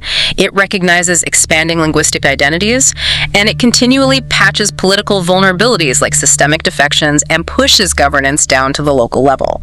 And as you consider the sheer scale of this operating system, I want to leave you with a final thought, drawing directly from our discussion of the 9th schedule and that crucial April 24th, 1973 date. Okay. The text notes that the Supreme Court established that Parliament can amend the Constitution, but it cannot destroy its basic structure. This reveals a hidden, profound tension in the democratic operating system. If the elected government has the power and the mandate from the people to amend the Constitution and rewrite the laws, but the unelected Supreme Court has the power to draw a line in the sand on a specific date and review those amendments, who truly holds the ultimate sovereign authority? Wow. I invite you to consider how a nation effectively balances the immediate will of its lawmakers against the enduring boundaries set by its courts. It's the ultimate constitutional tension, really making you question who actually owns the source code of the democracy. Keep questioning the structural architecture around you. Keep exploring.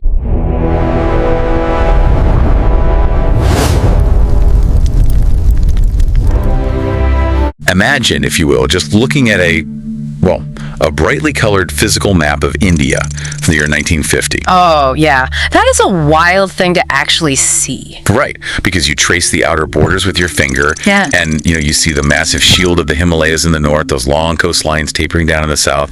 The silhouette is entirely familiar to you. Completely familiar. But the moment you look inside that silhouette, it's just a completely different puzzle. Yeah. The internal lines, the names, the vast shapes of the provinces, they're just completely unrecognizable. It happens to fit inside the same frame, but it's not the India you know today. It's a really disorienting visual, honestly, because we are so conditioned to treat maps as these rigid, permanent facts.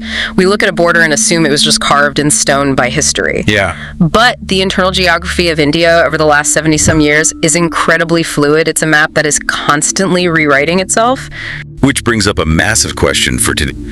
How does a nation of that staggering scale, a patchwork of post-independence provinces and hundreds of princely states, continually erase and redraw its internal boundaries without the entire country just fracturing? Right, breaking apart entirely. Exactly. So to find out, we actually have to skip the map for a moment and look at the rule book. We're diving into the constitutional mechanics of India's territory. Yeah, you have to look at the Constitution, specifically Part 1 and the first schedule, because Articles 1 through 4 are essentially the engine room for everything that happens to India's geography. Okay, lay it out for us. Well, it starts with a very deliberate definition. Article 1 states, India, that is Bharat, shall be a union of states. Okay, let's unpack that phrasing a bit. Union of states. I mean, it sounds standard, but it's actually doing a lot of heavy lifting, isn't it? Oh, absolutely. Because it implies that the country isn't just some club of independent entities that, signed a treaty and can leave whenever they feel like it. The union itself is permanent. The union is indestructible. That is the core tenet right there. The nation, as a single sovereign entity, cannot be broken. But, and this is the absolute crux of the matter, while the union is indestructible, the states within it are incredibly vulnerable. Destructible, essentially. Yes, they are destructible. I like to think of it like real estate. Yeah. So Article 1 is basically the outer boundary fence of the property. It establishes the permanent, non-negotiable edge of the estate. Right, the outer perimeter. But Article 3 is the ultimate interior remodeling clause. It gives the central government the permit to just, knock down walls, combine rooms, or build completely new hallways inside the house whenever they need to. That remodeling clause is the perfect analogy. It gives Parliament an astonishing amount of power. Under Article 3, Parliament can increase the area of a state, diminish it, alter its boundaries, or, even completely change its name. And they don't need a massive constitutional overhaul to do it. Exactly. They don't need a complicated amendment process for these specific internal changes. But wait, giving the central government the power to just arbitrarily redraw a state's borders, I mean, isn't that inherently destabilizing? It sounds like it would be. If you're a state government, you'd constantly be looking over your shoulder. Why would the framers build that much volatility into the foundation of a brand new country? Because they knew the house they were moving into was a temporary structure. Think about the reality on the ground in the late 1940s and early 1950s. It was chaotic. Exactly. The British didn't leave behind a neatly organized grid. They left behind this staggeringly complex mosaic. You had British-administered provinces mixed in with over 500 semi-autonomous princely states. Wow. 500? Yeah. So the framers knew the 1950 map was just a rough draft. They needed a pressure valve. If they had locked those original internal borders in stone, the friction of trying to govern that mismatched puzzle would have literally torn the country apart. So they needed a mechanism to reorganize the interior once the dust actually settled. And it didn't take long for that pressure valve to be tested. But the first major friction point wasn't about administration or royalty, right? It was about language. Language is arguably the most powerful, unifying, and dividing force in human society. Yeah. In the early 1950s, you had these massive multilingual states. Imagine trying to run a legal system, an education system, or a local bureaucracy in a region where tens of millions of people speak entirely different languages. The practical governance would just be a nightmare. Not to mention the deep ties between language, culture, and your own identity. Right. The tipping point for this was Andhra Pradesh, wasn't it? It was carved out specifically to create a linguistic state for Telugu speakers. It was. But I imagine the central government was terrified that doing this would cause the country to balkanize. I mean, if you divide everyone by language, don't you risk them saying, well, we have our own language and our own borders now, so why do we even need the union? That was the exact fear. The leadership initially pushed back hard against organizing states by language for that very reason. But the democratic demand on the ground was just overwhelming. The people would have let it go. Exactly. The creation of Andhra Pradesh proved that linguistic borders were not just some fringe demand, they were a basic requirement for effective democratic participation. Because think about it, if people can't understand the language of their local government, they are effectively disenfranchised. That makes total sense. So establishing Andhra Pradesh basically opens the floodgates. Yeah. Every other linguistic group points to it and says, hey, we want our own interior walls too. Exactly. Which triggers the government to form the Fazl Ali Commission in December 1953, basically to look at the entire massive map of India and figure out how to untangle the whole linguistic knot. And the result of that commission was the States Reorganization Act of 1956. This was a monumental piece of legislation. Total game changer. Absolutely. It swept away the chaotic post-independence categories and redrew the map to create 14 states and 6 union territories. It was supposed to be the great rationalization of India's internal borders. But it wasn't a silver bullet, was it? This is where the friction really starts to show up again. Yeah. If the 1956 Act was this grand, expert-led reorganization, why did the map immediately start shifting again? Because human geography doesn't always play nice with legal boundaries. Right. Because just 4 years later, in May 1960, the massive state of Bombay practically tears itself in half, splitting into Maharashtra and Gujarat. Yes. And in November 1966, Punjab splits into a Punjabi-speaking Punjab and a Hindi-speaking Haryana. Yeah. It just seems like the map was constantly lagging behind the actual people. Well, it's because drawing a line on a map is easy, but untangling human lives is incredibly messy. Yeah. The 1956 Act tried to encompass broad regions, but in the case of Bombay, you had millions of Marathi speakers and millions of Gujarati speakers under one administrative roof. And the friction wasn't just cultural, it was economic. Who gets the resources, right? Exactly. Who gets the resources? Who gets the dominant political voice? The tension became a literal roadblock to progress. And splitting a state isn't just drawing a line with a marker. You have to divide everything. Who gets the police force? How do you split the public debt? Who gets the capital city? It's a massive divorce. Yeah, a divorce. In the case of Bombay, the city of Bombay, which is now Mumbai, was an economic powerhouse. The logistical nightmare of these bifurcations must have been staggering. It was a nightmare, but think about the alternative. The alternative to using Article 3 to move those interior walls is letting the pressure build until the house explodes. Wow. By utilizing that constitutional flexibility, the central government was able to recognize that governance and cultural representation in Bombay and later in Punjab would be vastly improved by separating them. They basically absorbed the logistical nightmare to avoid a systemic crisis. So in those early decades, Language is the primary bulldozer reshaping the map. But language wasn't the only mechanism at play, was it? There's a totally different dynamic happening simultaneously, the actual completion of decolonization. Right. Not every border change was about internal reorganization. Some were about formally securing pieces of the map that were still held by foreign powers long after 1947. The prime example being Goa, along with Daman and Diu. In December 1961, the government of India finally liberates these territories, ending literally centuries of Portuguese control. Yes, finally bringing them in. And through the 12th Constitutional Amendment, they are formally woven into the fabric of the Union. Yeah. But they don't immediately become a state. They come in as a Union territory. And this introduces a really fascinating constitutional concept, because if an Indian state is like a fully autonomous department within a larger company, a union territory is governed directly by the CEO, the central government. It's essentially a constitutional incubator, or like a waiting room. Incubator is a brilliant way to phrase it, because why wouldn't you make Goa a state on day one? Right. Why not just flip the switch? Well, imagine a territory that has been under a completely different European legal, administrative, and economic system for hundreds of years.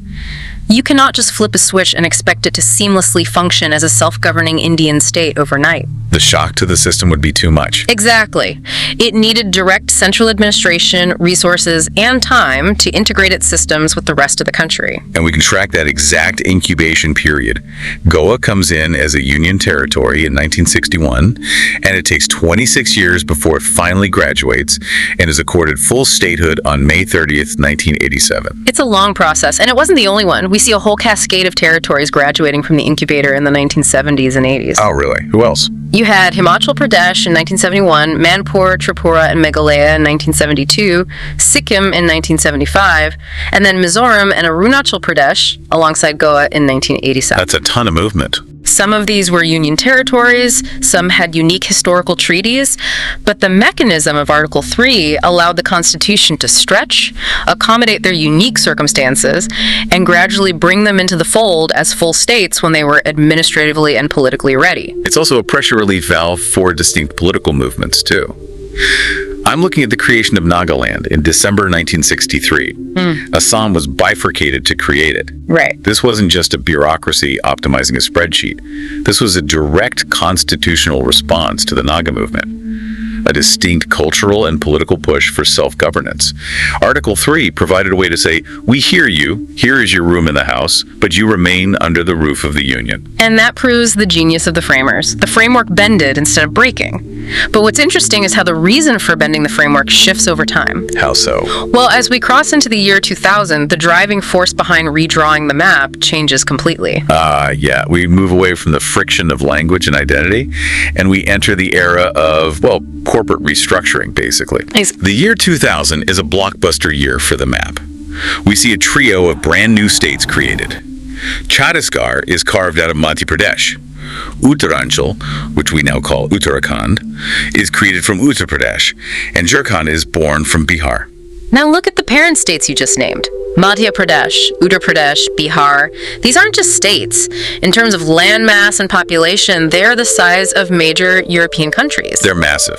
And the people in the newly carved out states spoke largely the same languages as the people in the parent states. Right, it wasn't a language issue. So if it wasn't a language dispute, why tear these massive states apart? It comes down to the friction of distance and bureaucracy. Imagine living in a remote, resource-rich, perhaps tribal-dominated area of a massive state. Your state capital might be a 24-hour train ride away. The politicians making decisions about your roads, your schools, and your economy, they have never even seen your village. Now talk about being disconnected. Extremely disconnected. Development becomes incredibly uneven. The political gravity keeps all the wealth and infrastructure clustered around the capital, while the periphery is completely starved. So carving out Chhattisgarh, Uttarakhand, and Jharkhand was a purely administrative maneuver. By breaking up the megastates, you bring the state capital physically closer to the people. You localize the power. Right. You create smaller, more manageable units where a chief minister can actually conceptualize the entire territory they govern. It's an attempt to force economic development into neglected areas. Precisely. It's the realization that a state can simply be too big to succeed.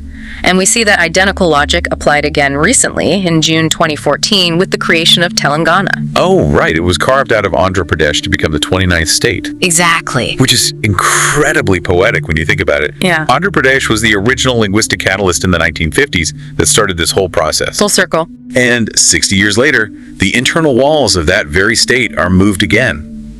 Not because they speak a different language, they both largely speak Telugu, but because the interior region felt economically neglected compared to the coastal regions. It proves that almost 70 years after independence, the machinery designed in the late 1940s is still functioning exactly as intended. It is still seamlessly accommodating the changing administrative needs of a massive population. But that brings us to a moment where the machinery was used in a way we had never seen before.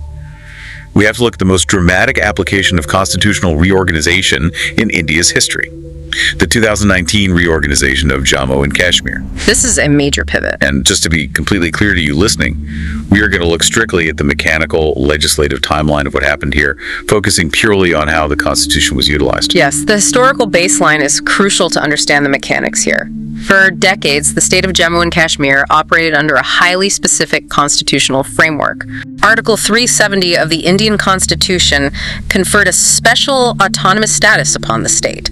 They even had a separate state constitution framed by their own Constituent Assembly, which had been in effect since January 1957. And nested within that framework was Article 35A. From a mechanical standpoint, 35A was the specific provision that allowed the state legislature to define permanent residents of the state and provide them with special rights and privileges.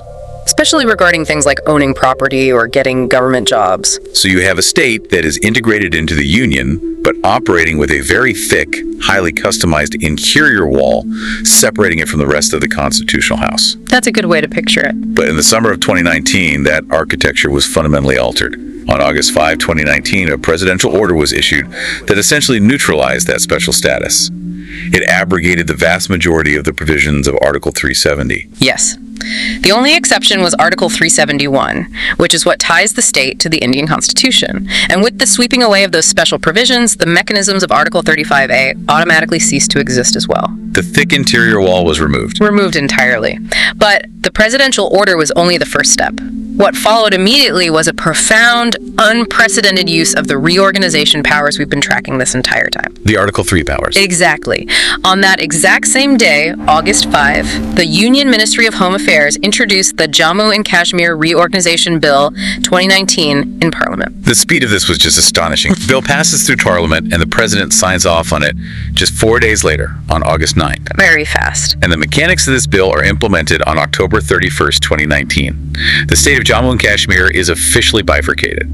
But it's not split into two new states like we saw with Bombay or Bihar. No, it wasn't. The state was divided into two distinct union territories. And this is what makes it so mechanically unique. You have the new union territory of Jammu and Kashmir, which is structured to retain a legislature. Similar to how the Union Territory of Delhi operates, right? Exactly like that. And then you have the Union Territory of Ladakh, comprising districts like Kargil and Leh, which was established without a legislature. So governed directly by the center. Yes. For both of them, the president appoints a lieutenant governor as the administrator. So wait, let's connect this back to our earlier concepts. We discuss how a union territory often acts as an incubator, a waiting room where a region is directly governed until it's ready to graduate to full statehood. Right. We saw Goa graduate, we saw Himachal Pradesh graduate, but here, the constitutional machinery is thrown into reverse. We are seeing a full, established state being transformed into two union territories. Has that ever happened before? It is entirely unprecedented. We had never seen a full state transition into a union territory. And mechanistically, it highlights the absolute foundational authority of the Union and the Parliament over the internal geography of India. It's the ultimate proof of Article 1 and Article 3 working together. Precisely. The Union itself remains indestructible. The outer border fence did not move an inch. But the interior walls, The Parliament proved it has the absolute power to not only move the walls, but to fundamentally change the structural status of the rooms inside. It is a stark reminder of the principle we started with. The power to draw, erase, and redefine the map rests entirely with the central framework of the Constitution. It really changes how you look at that brightly colored map we visualized at the start. It really does. From the initial blueprint of Articles 1 to 4, through the chaotic linguistic redraws of the 1950s, the logistical nightmares of splitting massive states, the slow incubation of liberated territories like Goa, the corporate restructuring of megastates in the 2000s to bring the government closer to the people, all the way to the historic, unprecedented reorganization of Jammu and Kashmir into Union territories in 2019. It forces you to abandon the idea that a map is just a record of physical geography. A map is a living, breathing, legal document. Every twist, every turn, every jagged edge of an internal border represents a linguistic compromise, a massive bureaucratic strategy, a historical shift, or a bold constitutional maneuver. The lines aren't just ink, they are the visible scars and seams of a country constantly trying to balance the needs of a billion people without breaking its foundation. Absolutely beautifully said. It makes looking at a simple map so much more fascinating when you understand the immense constitutional forces that actually drew those lines. We really appreciate you joining us at the hidden architecture of India's territory. We've spent this entire time looking at how fluid the internal borders of a nation can be. Very fluid. We've seen that the lines defining your home state can adapt to language, they can be erased for administrative efficiency, they can be redrawn overnight by a central authority. If the geographical boundaries of your state are that fragile, what does that say about the difference between your state identity and your national identity? Oh, interesting. If Parliament can change the shape and name of your state tomorrow, how much does that line on the map truly define who you are?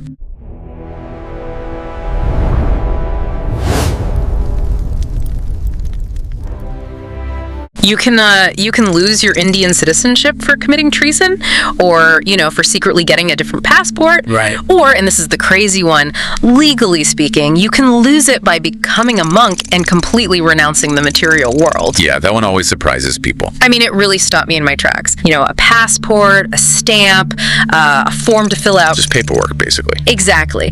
But underneath all that paperwork, the actual concept of Indian citizenship is this incredibly deep, sometimes contradictory philosophical contract. It really is. And we're looking at this massive legal architecture today. Everything from the Constitution in 1950, specifically Part 2, Articles 5 to 11, all the way to the highly debated amendments of 2019. We really want to decode what it actually means to belong to the Indian state.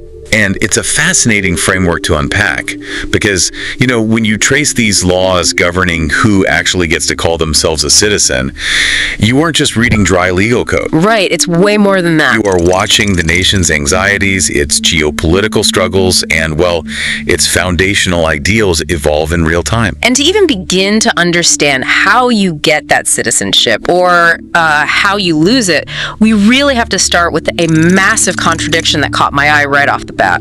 The federalism aspect. Yes, because India has a distinctly federal constitution. You have states like Maharashtra, Tamil Nadu, Uttar Pradesh, and they have enormous power. I mean, they run their own massive police forces, they hold state elections, they manage huge economies. They operate with a lot of autonomy. Right, but yet the Constitution insists on a strictly single citizenship. There is no such thing as state-level citizenship. It's kind of like living in this massive, sprawling apartment complex where every floor has totally different rules. Different management, different languages. Right.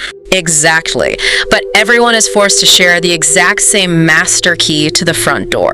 That master key analogy is, honestly, it's perfect. Because the alternative, giving everyone a floor-specific key, that was viewed as an existential threat back in 1947. Because of partition. Right. Precisely. Yeah. You have to remember the historical context of India's independence. You had a nation born out of the extreme trauma of partition, and they were trying to unify over 500 princely states. Wow, 500. Yeah, and you are dealing with almost unprecedented diversity in language, culture, religion, and geography. So if you had state citizenship, things could get fragmented or like balkanized incredibly fast. Exactly. If someone held citizenship to Punjab or Kerala first and India second, it creates divided loyalties. So the architects of the Constitution use single citizenship as this primary unifying mechanism. It forces a national identity. Right. They wanted to ensure that whether you are born in the freezing mountains of Himachal Pradesh or the tropical southern coast of Kerala, your singular identity on the global stage and your legal allegiance is to the Republic of India as a whole. Okay, so that establishes what the state is actually offering, which is this exclusive master key. But how did a brand new country figure out who actually got one? That's where Parliament steps in with the Citizenship Act of 1955. Right, and it basically laid out a few obvious paths and then a few incredibly complicated ones. I mean, the obvious ones make sense. If you were born on Indian soil on or after January 26, 1950, you're a citizen. Yes, that is the classic application of jus soli, which is a Latin legal term meaning the right of the soil. If you are born on the territory, you belong to the state. Except for diplomats, I think. You're right. There were only minor exceptions, like the children of foreign diplomats or enemy aliens. And the second path was just as straightforward, which is descent. If you were born outside of India after that 1950 date, but your father was a citizen of India, you were in. Which is the shift from right of the soil to just sanguinis, the right of blood. And this was vital because the newly independent nation had people spread all across the globe. Especially across the old British Empire. Exactly. People who still maintained a direct, undeniable link to the country. But what if you weren't born on the soil? And your dad wasn't an Indian citizen? What if you're just a foreigner who really wants to be Indian? Then you are looking at naturalization. Right, and let me try to map out this math because I was genuinely crossing my eyes reading the statute. It is a bit of a puzzle. It really is. So, to get citizenship as an outsider in 1955, you need to have lived in India or worked for the government for the 12 months immediately preceding your application, unbroken. A solid continuous year, yes. But then, during the 7 years before that single continuous year, you must have resided in India for at least a total of 4 years. That is correct. Wait, so I have to live there for a solid year, but only after I've already managed to live there for 4 out of the previous 7 years. I mean, it's like earning extremely complicated loyalty points. Why make it such a convoluted puzzle? It does sound like a riddle when you say it like that. But think about what naturalization actually is. Handing over the keys to a stranger. Basically, the state is taking someone with absolutely zero birth or blood connection to the country and handing them full constitutional rights. The logic underneath that complicated math is actually very sound. How so? They want to ensure a genuine, sustained, and undeniable physical connection to the country. I mean, a single year could just be a long work contract. Right, just a temporary gig. Exactly. But 4 years scattered over the previous 7, that proves you haven't just visited. It proves your life is genuinely rooted in India, that you understand the society before they hand over that master key. Okay, when you frame it as a test of genuine integration, the math actually makes a lot of sense. And back in 1955, there was also a path called registration for people of Indian origin or women marrying Indian men, which only required them to live in India for 6 months before applying. Yeah. 6 months? That is an incredibly low bar. It was a low bar because the 1955 rules were written for a brand new nation trying to gather its people. They were welcoming, they were trying to consolidate a massive diaspora and literally build a nation from the ground up. But that welcoming era didn't last, did it? Because by the time we hit the 1986 amendments, it feels like the government looked out the window, panicked, and decided to change all the locks. That's one way to put it, yeah. I mean, the residency requirement for that registration path we just mentioned, it jumped from 6 months to 5 years. It did. That is a massive tenfold barrier jump. And that complicated naturalization math, the total required residency period jumped from 5 years to 10 years. Why the sudden drastic lockdown? Well, panic might be a strong word, but the state certainly realized that the geopolitical reality of South Asia was fracturing.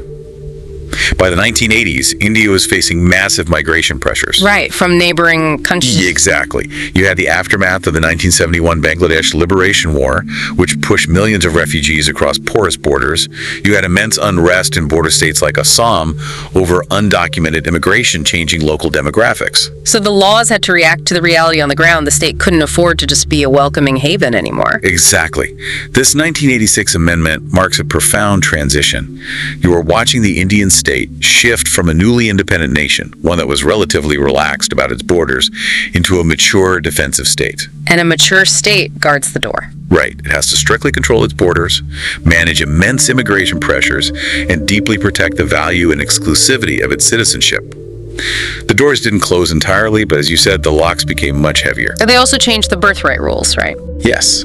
Suddenly, being born on the soil wasn't enough if, say, both of your parents were illegal migrants. Which completely sets the stage for the Citizenship Amendment Act of 2019, widely known as the CAA. Because if 1986 was about making the generalized rules stricter, the CAA is about making the rules incredibly surgically specific. Yes, the 2019 amendment fundamentally altered the mechanics of how naturalization is applied. And it did so by targeting very specific demographics. Right. Let's break down exactly what this does, mechanically speaking.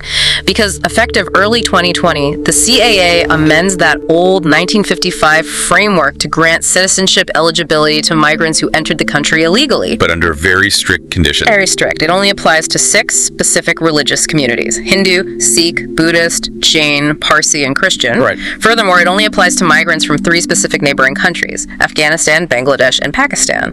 And they had to have entered India on or before December 31st, 2014. And if an individual meets all of those highly specific criteria, the Act essentially removes their status as an illegal migrant, and it significantly accelerates their path to naturalization. It cuts down the wait time, right? Yes.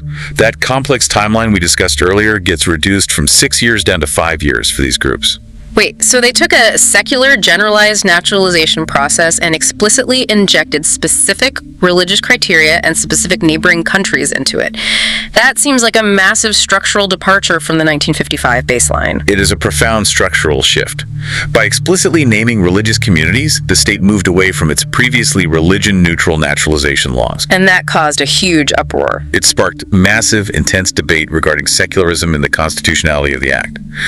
But from a purely mechanical standpoint, the government's stated rationale was that these specific communities face religious persecution in those 3 specific neighboring countries which have state religions. Okay, I see the mechanism there. Therefore, the law created a categorized fast track for them that simply didn't exist in the earlier, more generalized versions of the law. But what really caught my attention reading through this is that the CAA does not apply everywhere in India.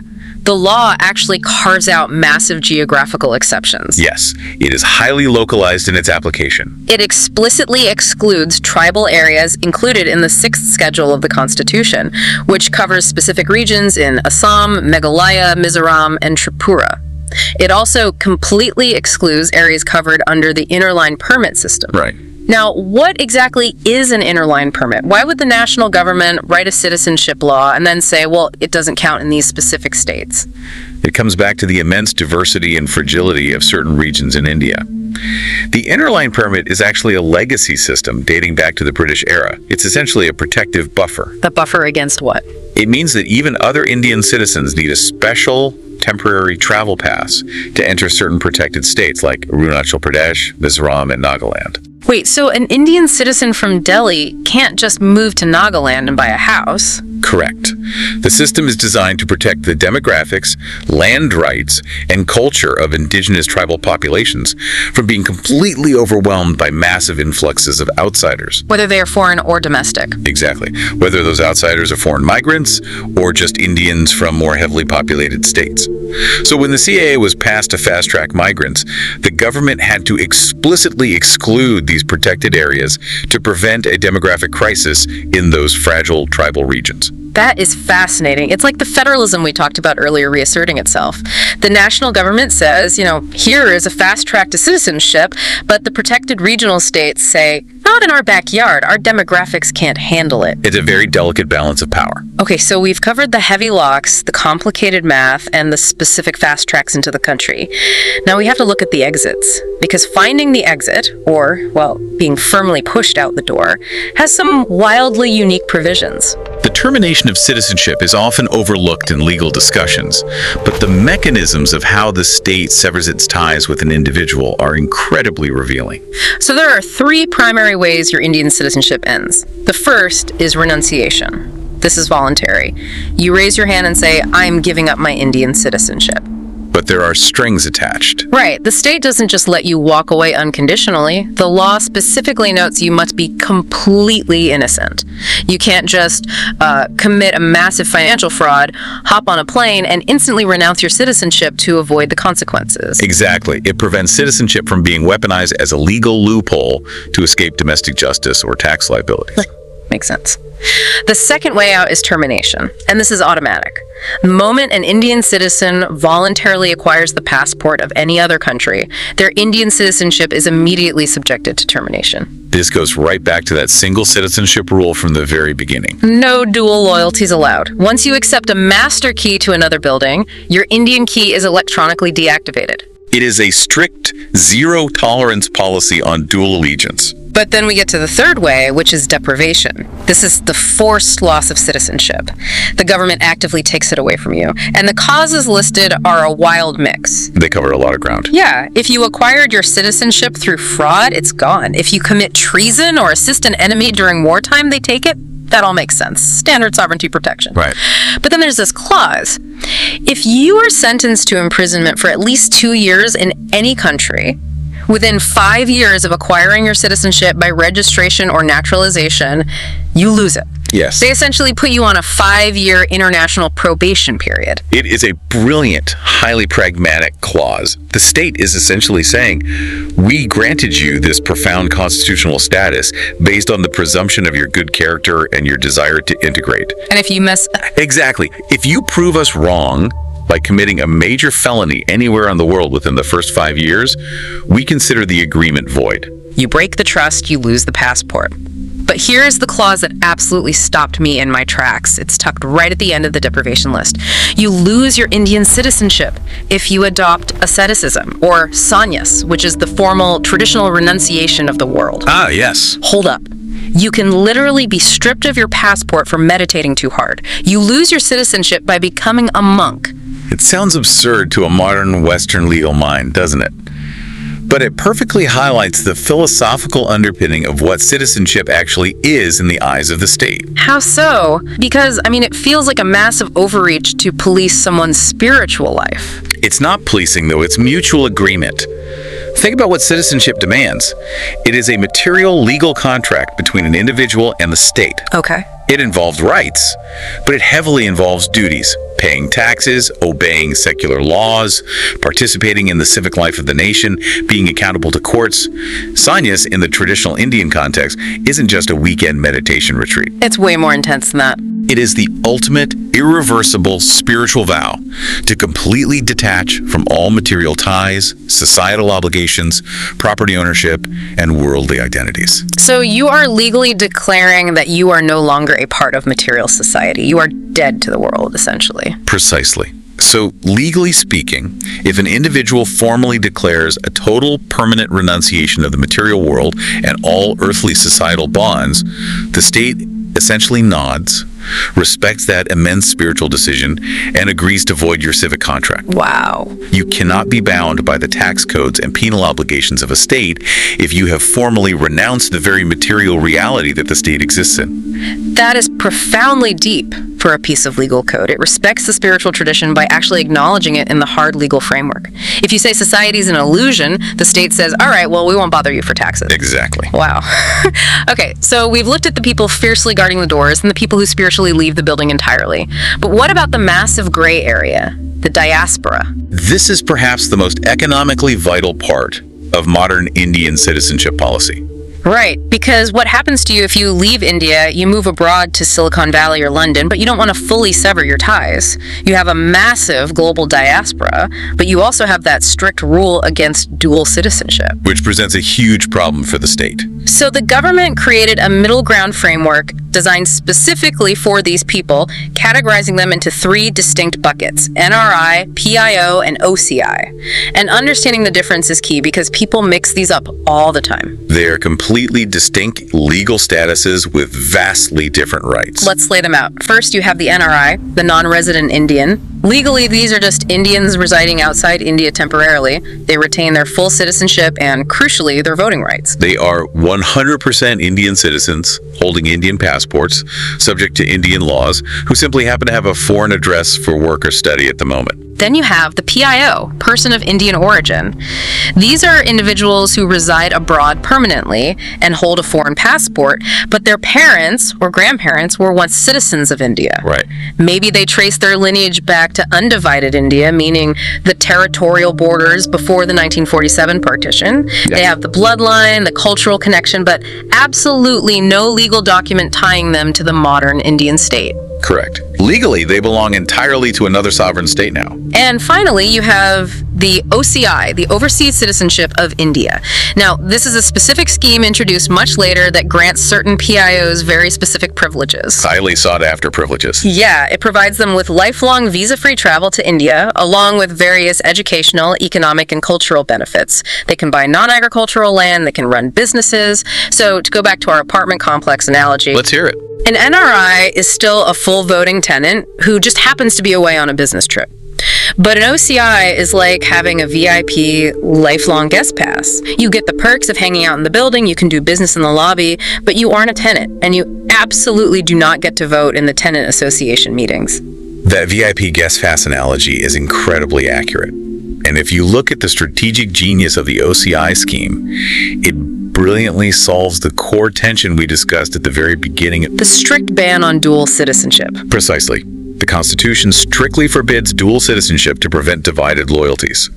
But India has one of the largest, most economically powerful, and highly educated diasporas in the entire world. They need that connection. The state desperately needed a way to attract foreign investment and maintain strong emotional and cultural bonds with these individuals without breaking its foundational constitutional rule. And the OCI threads that needle. The OCI status navigates that perfectly.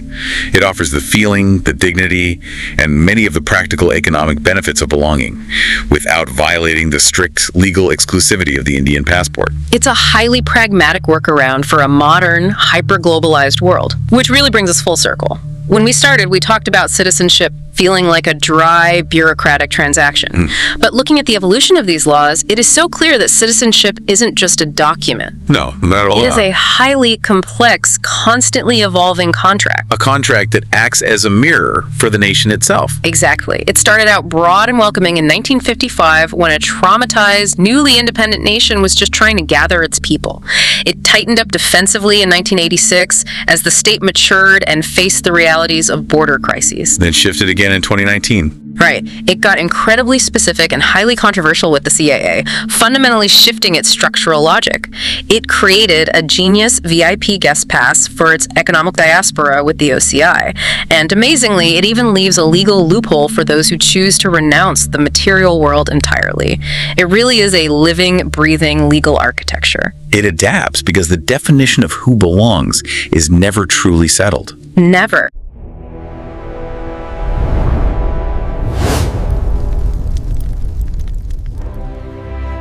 We're looking at a really comprehensive breakdown of Part 3 of the Indian Constitution, specifically Articles 12 to 35. Which is a massive section. It is. This section outlines the fundamental rights of Indian citizens. And these rights are frequently called the Magna Carta of the Constitution, which is a nod to that historic English Charter of Rights. Right, the original document that limited the king's power. Exactly. So our mission today is to demystify this text. We want to understand how it acts as the ultimate terms and conditions for a massive democracy and, how it's evolved over the decades. Because these really aren't polite suggestions for the government. No, not at all. They are judicially protected tools.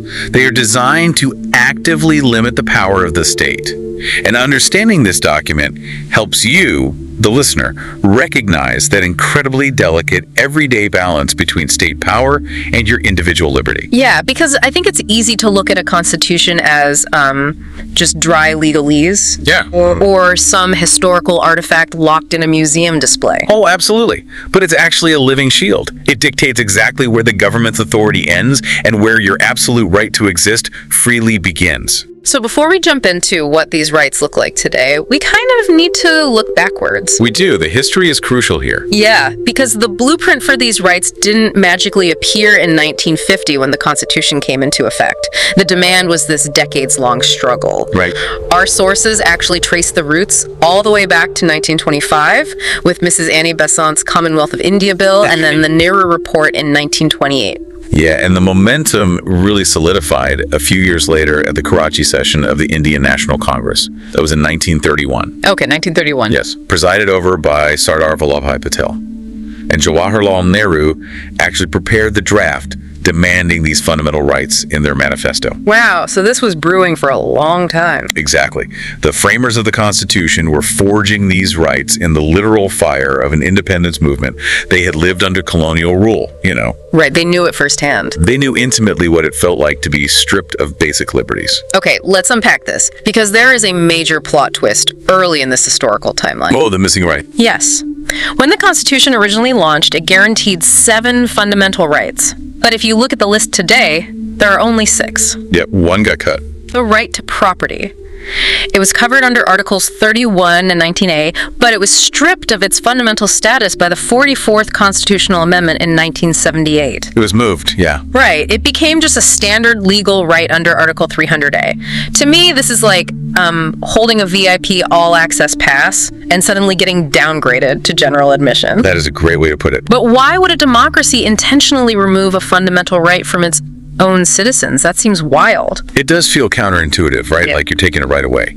But viewing it through the lens of a newly independent developing nation reveals a pretty massive logistical problem. Okay, what kind of problem? Well, India in the mid-20th century was trying to undertake enormous public welfare projects. The government needed to build infrastructure, construct dams for irrigation, and most importantly, implement land reforms. To address historical inequalities. It's exactly. Staggering inequalities in wealth and property ownership. So, if property was this guaranteed fundamental right, every time the state tried to acquire a piece of land to build a highway or redistribute wealth, they would hit a constitutional brick wall. You got it. The state would end up tied up in the Supreme Court indefinitely.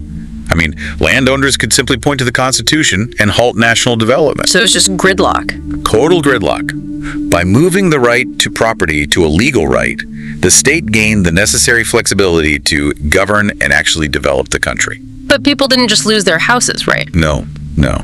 Citizens still retained legal protections against arbitrary seizure. The state couldn't just take your house on a whim, but it removed that paralyzing gridlock. It was a deeply pragmatic compromise for a young nation. Okay, so property is off the VIP list. Let's look at what actually remained. We have 6 core types of fundamental rights guaranteed to citizens today. Let's start with how the framers tackled the right to equality. That's Articles 14 to 18. Right. And they didn't just write a vague philosophical statement that everyone is equal and call it a day. They went after the actual societal structures. It really did. Article 14 establishes equality before the law, ensuring uniform application. But then Article 15 explicitly forbids the state from discriminating based on religion, caste, sex, race, or place of birth. Because they took dead aim at the colonial and feudal context India was emerging from. I mean, society was rigidly stratified. Very much so. You had entrenched caste systems, royal lineages, and titles that the British Empire had bestowed just to secure local loyalty. To create a true democracy, the framers had to aggressively level the playing field. And they did that with Articles 17 and 18, right? Yes, specifically those two. Because Article 17 doesn't just frown upon the practice of untouchability, it completely abolishes it and makes it a punishable offense. They made it an actual crime. Which was huge. And then Article 18 wipes out titles. You can't accept a foreign title without the president's consent. And the state won't give out any titles unless they are strictly military or academic distinctions. Wiping out untouchability and royal titles in the same breath of the Constitution was just a powerful legal statement. It systematically dismantled both the absolute bottom and the absolute top of the traditional social hierarchy. That is so true. But, leveling the playing field is vital, but equality doesn't mean much if you aren't free to speak your mind or move around. Exactly, the day-to-day freedoms. So how did they guarantee daily liberty? That is covered under the right to freedom, which is Articles 19 through 22. Right. Article 19 alone grants 6 specific freedoms: thought, expression, peaceful assembly, association, movement, residence, and profession. And our sources note that the interpretation has even evolved to include the freedom to use the internet. Which shows how adaptable the document is. The evolution is key. But equally important are the defensive shields built into Article 20. Oh, this is if you're accused of a crime, right? Yes. It protects you if you are ever accused. It ensures protection against double jeopardy, meaning you can't be punished twice for the same offense. Makes sense. It prevents the government from passing retroactive criminal laws. So they can't make an action illegal today and arrest you for doing it yesterday. Wow, okay. That's a strong shield. And it also guarantees that no citizen can be forced to be a witness against themselves. Self-incrimination. We see that concept of evolution again with Article 21, protection of life and personal liberty. One of the most important articles. It is. The text simply says, no Indian citizen can be deprived of his life and personal liberty except according to the procedure established by law. Just one sentence. Yeah. It's wild to think a single sentence written in 1950 is now the legal basis for digital privacy today.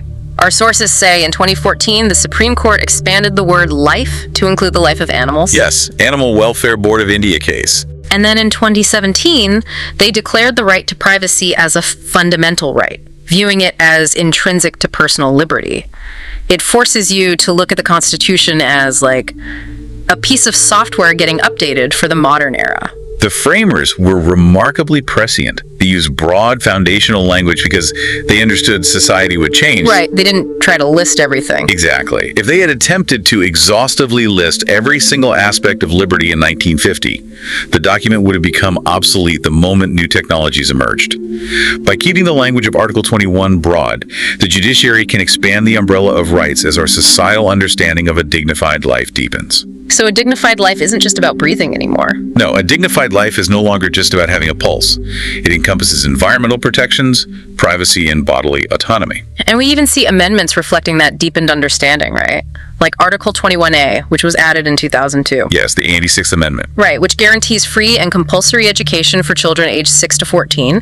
Because, education is fundamentally necessary to enjoy liberty. You can't truly exercise your rights if you aren't educated about them. Very true. But as expansive as these liberties are, liberty has boundaries. There are scenarios where the state has to step in, either to protect the vulnerable or to protect the nation itself. Let's look at protecting the vulnerable first. Articles 23 and 24 focus on the right against exploitation. This includes strict bans on human trafficking and forced labor. And the sources specifically mention prohibiting a historical system known as Bigar. Yes, Bigar. For those unfamiliar, Bigar was an exploitative system where wealthy landlords essentially forced peasants or local laborers to work for free without any remuneration. The Constitution just outright banned it. And then Article 24 also makes it a punishable offense to employ any child below the age of 14 in factories, mines, or hazardous work environments. So strict protections there. Then we move to the right to freedom of religion and the cultural and educational rights. These define a very specific mechanism for Indian secularism. It's a unique brand of secularism. Yeah, it is not an atheistic state, it is a neutral state. Article 25 grants the freedom to profess, practice, and propagate any religion. And Article 26 allows groups to manage their own religious institutions. The neutrality mechanism is fascinating, really. Under Article 27, the state cannot force any citizen to pay taxes that specifically fund the promotion of one particular religion. So no playing favorites with taxpayer money. Exactly. And educational institutions fully funded by the state cannot provide religious instruction.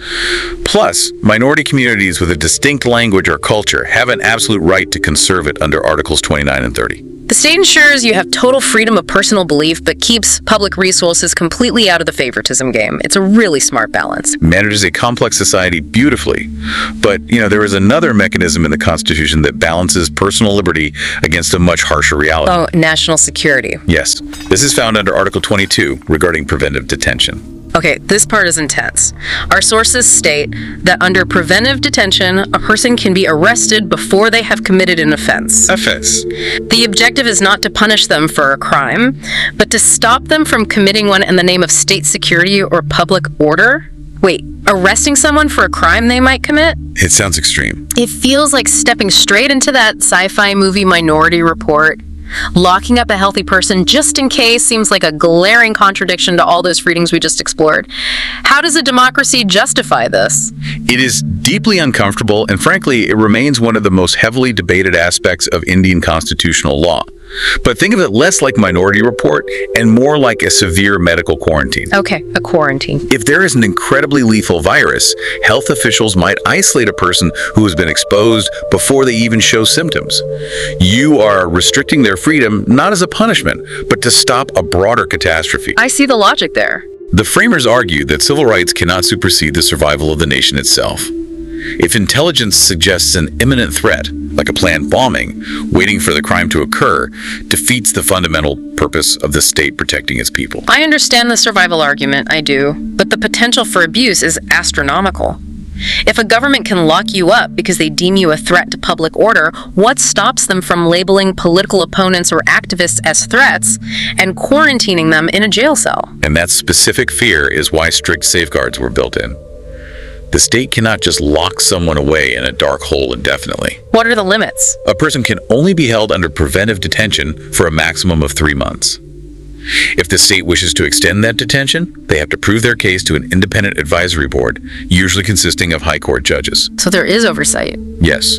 Additionally, the detained individual must be given the earliest opportunity to make a legal representation against the order. It is an uneasy, tense compromise between liberty and survival. Definitely uneasy. But a right on paper, whether it is freedom of speech or protection from illegal detention, is completely useless if you cannot enforce it. Let's say a citizen is facing an overstepping government. How do they actually fight back? They utilize Article 32, the right to constitutional remedies.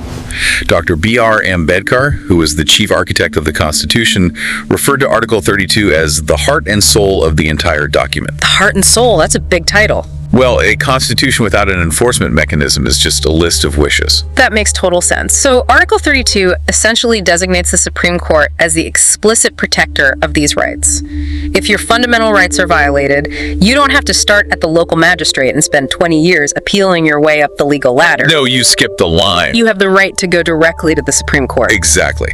Under Article 32 for the Supreme Court and Article 226 for the High Courts, citizens can seek what are called writs. These are prerogative writs inherited from English common law. There are 5 distinct types, and they function as specific legal weapons a citizen can wield against the state to demand action. Our sources list them in Latin: habeas corpus, mandamus, prohibition, certiorari, and quo warranto. Let's translate these into everyday applications. Let's do it. Let's say a local police force swoops in and detains a citizen in secret. No charges, no paper trail, just gone. What is the specific tool to fight that? You would file for a writ of habeas corpus, which basically translates to produce the body. Produce the body. Right. The court issues an order to the detaining officer, forcing them to physically bring the detained person before the court within 24 hours and legally justify the arrest. It forces the state's actions into the light. Okay, so it breaks the secrecy. What if the problem is the exact opposite? What if a government official isn't doing something illegal, they're just flat out refusing to do their legally mandated job? Like, a municipality refusing to issue a valid business license out of spite. That requires mandamus, meaning we command. The court uses this to force a public official or a lower court to perform their public duty. It cures governmental paralysis. Okay, we command. Got it. What if the issue involves the courts themselves? Let's say a local lower court is trying to make a ruling on a major constitutional issue that it clearly doesn't have the legal authority to decide. You have 2 options there. First is prohibition. A higher court steps in and essentially tells the lower court to stop immediately before they make a ruling. So preventing them from overstepping their jurisdiction. Yes. Second is certiorari. If the lower court has already made a flawed ruling or is handling a case poorly, the higher court uses this to transfer the case up to themselves to ensure the law is applied correctly. Prohibition stops it, certiorari transfers it. Okay, the last one is quo warranto, which translates to by what authority. Is this basically demanding to see the manager's badge if you think they are an imposter? It is very close to that, actually. If someone is occupying a public office, say acting as a municipal commissioner, but they actually lack the legal qualifications or right to hold that office, the court uses this writ to demand proof of their authority. And if they can't prove it, the court removes them. Wow. So what does this all mean? It means the Constitution has actual teeth. Citizens have direct levers to pull when the system fails. Absolutely. But our sources do highlight a massive exception here: the suspension of rights during a proclaimed national emergency. The president can suspend the enforcement of fundamental rights if the nation is in a severe crisis. Yes, but there is a line drawn in the sand. Right. The enforcement of Article 20 and Article 21 can never be suspended. And that is arguably the most vital protection in the entire text. It dictates that even if the country is at war, even if there is an armed rebellion, and the normal functions of government are completely suspended, the state cannot cross that bedrock line. They can't touch double jeopardy or self-incrimination. Exactly. They can never strip away your protection under Article 20, and they can never arbitrarily take your life or personal liberty without due process under Article 21. It ensures the state cannot use a crisis to become a permanent dictatorship. Okay, here's where it gets really interesting. If Article 32 protects the citizen from the government breaking the rules, who protects the Constitution from the government just changing the rules entirely? Ah, the ultimate question. Yeah. Can a ruling political party with a massive majority just pass an amendment to erase Article 32? Or just delete the right to equality? You have hit on the most dramatic legal tug-of-war in the nation's history.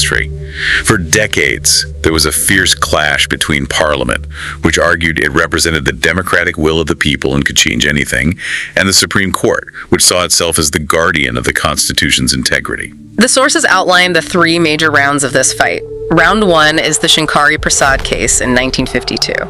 The Supreme Court rules that Parliament has the power to amend any part of the Constitution, including wiping out fundamental rights. Parliament wins round one. Right. Then, round two, the Goloknath case in 1969. The court completely reverses itself. They rule that fundamental rights are totally untouchable. Parliament cannot amend them at all. And that 1969 ruling created a constitutional crisis. Parliament felt handcuffed, unable to enact vital socio-economic reforms because they couldn't tweak the rights. Meanwhile, the court was probably terrified. Oh, they were. They were terrified that if Parliament had unlimited amending power, a future authoritarian government could legally vote away the entire democracy. That brings us to round three, the Grand Compromise in 1973, the Kesavananda Bharati case. The Supreme Court issues a landmark ruling stating that Parliament can amend fundamental rights. But they are legally banned from altering the basic structure of the Constitution. To me, this ruling is exactly how we treat a smartphone operating system. I like this analogy. Right. Parliament is the user. They are totally free to update the apps, change the wallpaper, and delete old files to make the phone run better for modern needs. But the Supreme Court drew a hard line and said, you are absolutely forbidden from hacking the core operating system. It is a brilliant doctrine. The court determined that certain features, like democracy, secularism, the rule of law, and the power of judicial review in Article 32, are the very DNA of the Republic. The basic structure. Yes. You can amend the document, but you cannot destroy its soul. It ensures the country can evolve without risking its foundational liberties. So let's look at the incredible journey we've covered. We started back in the 1930s with leaders fighting for basic demands against a colonial empire. We did. We saw how the eventual Constitution didn't just grant freedoms, but actively attacked the societal inequalities of the past by outlawing untouchability in titles. We explored the complex tension between individual liberty, secularism, and the harsh realities of national security and preventative detention. And we unpacked the specific legal writs citizens use to fight back. Yes, those legal superpowers. And we finished with the 1973 Basic Structure Doctrine that protects the nation's operating system from being overwritten. The ultimate takeaway for you, the listener, should be that these fundamental rights are not a stagnant gift handed down by the founders. They require active, ongoing negotiation. It's an active process. It really is. Yeah. Every time a citizen utilizes a writ to challenge an official, and every time the Supreme Court expands the definition of a word like life, that shield between the individual and the state is actively being reforged. It makes you wonder about the next frontier, right? We saw how the Supreme Court expanded the definition of life to include digital privacy in 2017. As our society integrates deeper with artificial intelligence, algorithms making daily decisions, and immersive digital realities, what might the Supreme Court have to protect next? That is the big question. Could we eventually see the right to human-only decision-making in our legal or medical systems recognized as a fundamental liberty? Just how far will that single sentence stretch in the 21st century? Something to think about.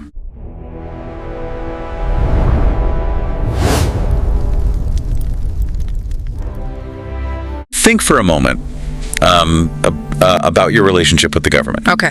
Like, if someone asked you right now to just sit down and list out your rights as a citizen, you could probably rattle off quite a few without much effort, right? Oh, for sure. I mean, we're constantly talking about our rights. Exactly. Freedom of speech, the right to vote, the right to a fair trial, privacy. Yeah, it's really the dominant framework for how most people in democratic societies understand their civic reality. Right. We have this deep-seated expectation that a constitution exists basically as a structural barrier. Yeah. We view these founding documents as shields. Shields carefully engineered to protect the individual from the overreach of the state. We focus so heavily on boundaries, you know. We do. We want to know exactly where the government's authority ends and where our personal autonomy begins. And in that framework, citizenship is largely experienced as just a passive state of being protected. But then you look at other constitutional frameworks and you realize that dynamic isn't actually universal. Sometimes that shield is turned into a mirror. A mirror. I like that analogy. Yeah, because instead of a document exclusively telling you what the state cannot do to you, you find a document that reflects back what the state expects from you. Which is a huge pivot. We are looking at a highly specific, fascinating section of the Indian Constitution. The fundamental duties of its citizens. Yes, the fundamental duties. Because, we're exploring how a nation formally asks its citizens to actively participate in nation building. Right. It moves the conversation away from just the passive enjoyment of liberties. It demands action. So let's trace how this actually came into existence. Because if you look at the timeline of the Indian Constitution, these duties, they weren't there at the very beginning. No, they weren't. The origins are actually really revealing. Yeah, when the original framers drafted the document, the one that came into effect in 1950, they focused entirely on fundamental rights and state policy. Exactly. There was absolutely no civic chore list included. So where did it come from? Well, the concept of formalizing citizen duties was actually drawn from the constitutional framework of the former Soviet Union. Wait, the Soviet Union? Yes, Russia. Okay, that immediately raises a massive question. You have India, this massive democratic republic, looking at the Soviet Union, a system with a radically different view of state power, and deciding to just borrow a core component. I know, it sounds counterintuitive. How does a democracy reconcile importing a Soviet constitutional concept? To understand that, you have to look at the underlying philosophy of collectivism versus individualism. Okay, break that down for me. Sure. So in many Western democratic traditions, the entire legal system is built around the individual as the ultimate unit of importance. Right, it's all about me and my rights. Exactly. But the Soviet constitutional philosophy operated on a totally different axis. It argued that a citizen cannot merely consume the benefits of a society while remaining isolated from its maintenance. Ah, okay, so it positions citizenship as a reciprocal relationship. Yes, a two-way street. The collective provides for the individual, and the individual is obligated to actively contribute to the goals of the collective. And India just took that philosophical framework of reciprocity and grafted it onto a democratic system. They did.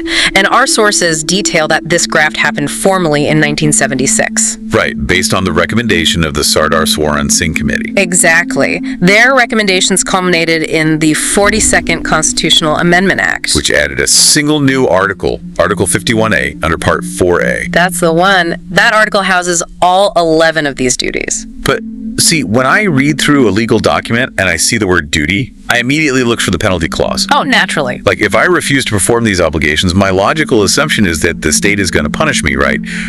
Can you be arrested for not doing them? And that is where this document operates quite differently from standard statutory law.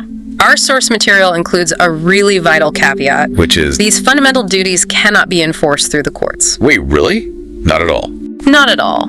They are not legally binding in the sense that a failure to perform them results in a fine or, imprisonment. So a citizen won't face criminal prosecution just for falling short of these expectations? Exactly. Well, if there is no mechanism for enforcement, a skeptical listener might ask what the point is. It's a fair question. If a constitution lists a requirement but provides zero penalty for ignoring it, it sounds less like a legal mandate and more like, a mere suggestion.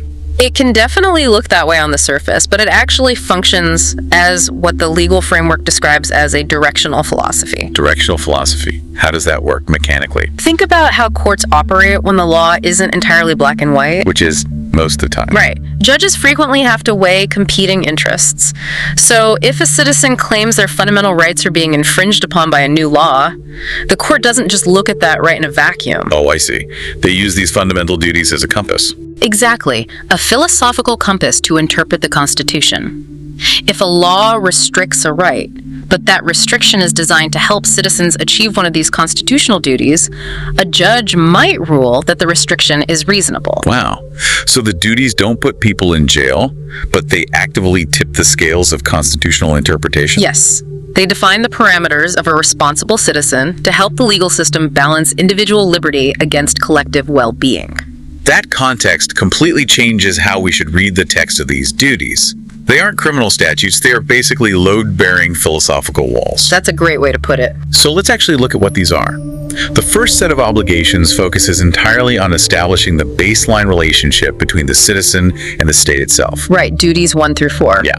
Duty 1 requires citizens to abide by the Constitution and respect its ideals, institutions, the national flag, and the national anthem. And then Duty 2 mandates upholding and protecting the sovereignty, unity, and integrity of the country. So these initial provisions basically establish the minimum viable product for national stability, wouldn't you say? Absolutely. A republic just cannot function if its constituents don't fundamentally agree on the rules of engagement. You have to recognize the authority of those foundational structures. It's an active commitment to keeping the state intact. Yes.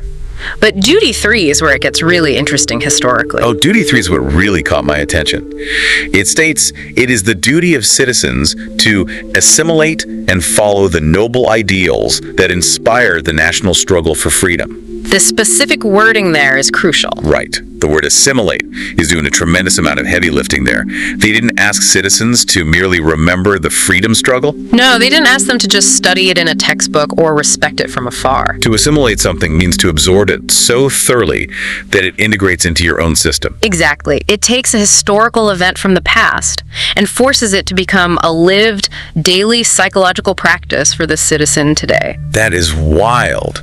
It's essentially mandating historical consciousness. It is.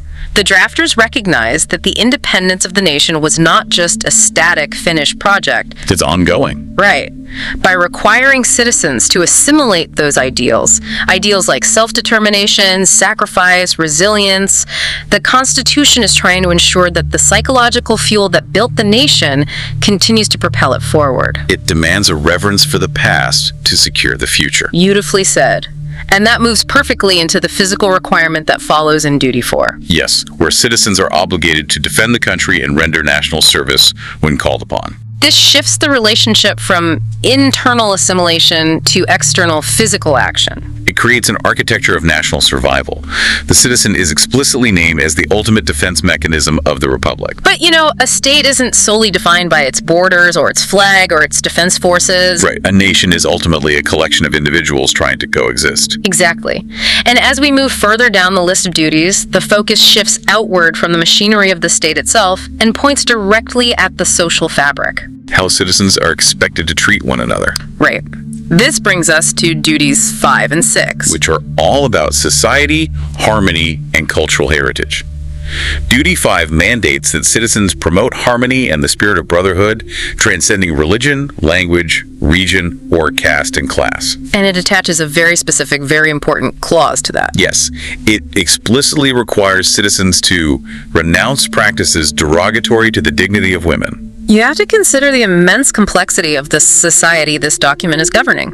India contains staggering linguistic, religious, and cultural diversity. Unparalleled diversity, really. And that level of diversity inherently contains historical fault lines, caste, class, regionalism, that can easily fracture a republic. So this duty recognizes those specific vulnerabilities. It does. It places the burden of maintaining social cohesion directly on the citizen. It asks the individual to actively bridge divides rather than exploit them. And by explicitly highlighting the dignity of women, it's identifying gender equity not just as a right to be claimed, but as a cultural standard that every citizen is responsible for enforcing. Exactly. But there is a fascinating tension here that we need to talk about. Yes, I was just going to bring this up. It's a very difficult tension. Right after demanding that citizens renounce derogatory practices, the very next provision, Duty 6, states that citizens must value, promote, and preserve the rich heritage of Indian culture. Right. When you put those two side by side, there's a clear conflict. I mean, a listener tuning in from anywhere in the world knows that cultural heritage often includes historical traditions, social hierarchies, or religious practices that are fundamentally discriminatory. It's a universal problem. So how does a constitution expect a citizen to preserve a culture's rich heritage while simultaneously demanding they renounce the derogatory practices baked into that very heritage? It's a paradox. Who gets to decide what is rich heritage and what is derogatory? It feels like a paradox that could easily be weaponized, to erase traditions. It is arguably the most intellectually demanding portion of the entire document. You've hit on a deliberate tension. Yes, the framework is not asking for blind traditionalism, nor is it asking for a total erasure of the past. It requires a mechanism we could call critical citizenship. Critical citizenship. How does that actually resolve the paradox in a practical sense? By forcing the citizen to become an active curator of their culture, rather than a passive inheritor. An active curator, that's a great term. The state is demanding that citizens value the philosophical, artistic, and historical achievements of their heritage. But that preservation is conditional. Conditional on what? The citizen is required to apply the filter of fundamental human dignity to their own traditions. If a cultural practice, no matter how ancient or traditional, violates social equity or the dignity of women, the citizen's constitutional duty is to strip it away. Oh, wow. So it argues that a culture is actually preserved and strengthened through rigorous internal reform. Exactly. You don't abandon the heritage, you refine it. Yeah. You actively reject the elements that harm your fellow citizens. So the citizen basically acts as a filtration system for the culture itself. That makes the responsibility of citizenship incredibly active. You can't just inherit your culture, you have to constantly evaluate it. Right. And that demand for active evaluation leads us directly into the next thematic shift in the document. Duties 7 through 10. The duties make a surprisingly modern pivot here toward the natural world and the realm of human intellect.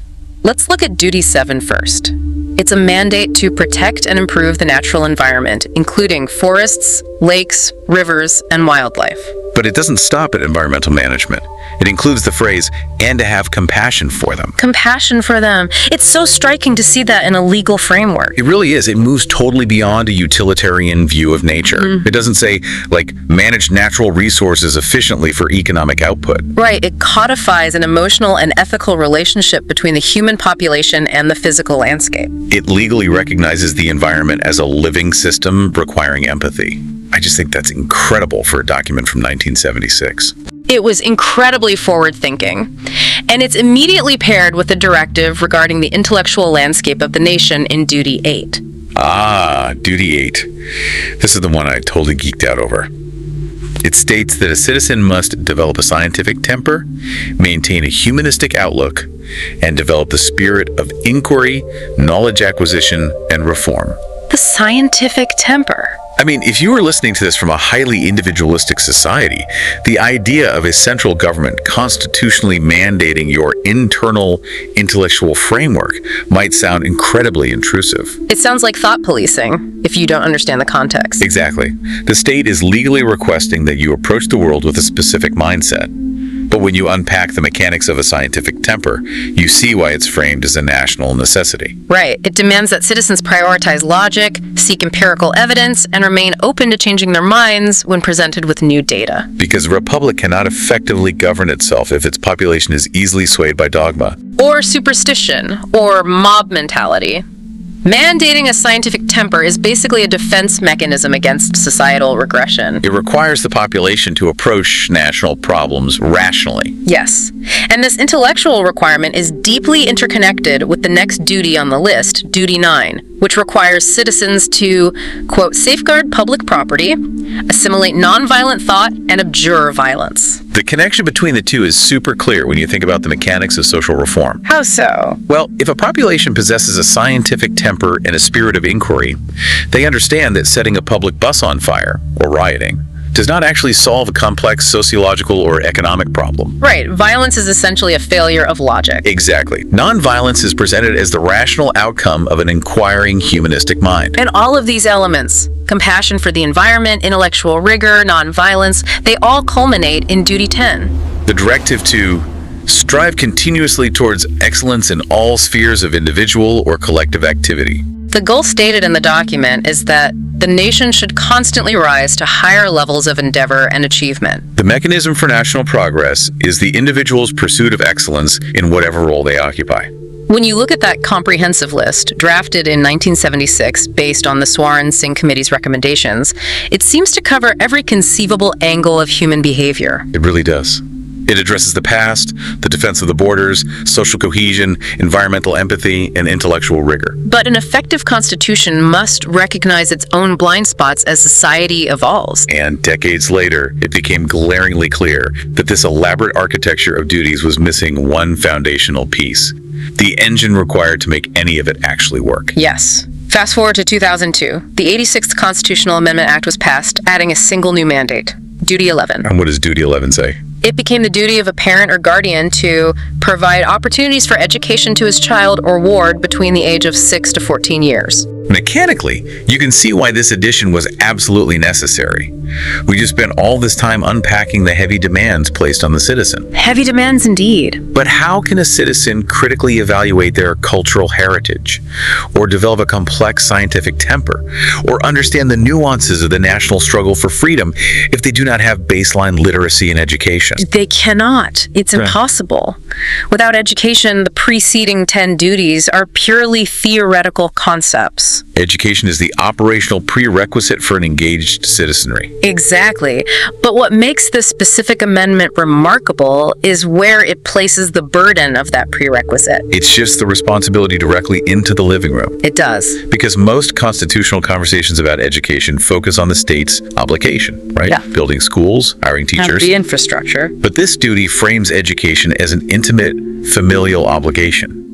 It explicitly tells the parent or guardian that providing their child with the opportunity to learn is their fundamental contribution to the nation. It decentralizes the project of nation building. It makes it the daily responsibility of every household. It acknowledges the limits of state power. The government can provide the infrastructure of a republic, but the ultimate foundation is forged by citizens, ensuring the next generation is equipped to carry these burdens. So we have dissected a framework that fundamentally alters how we view the relationship between the individual and the state.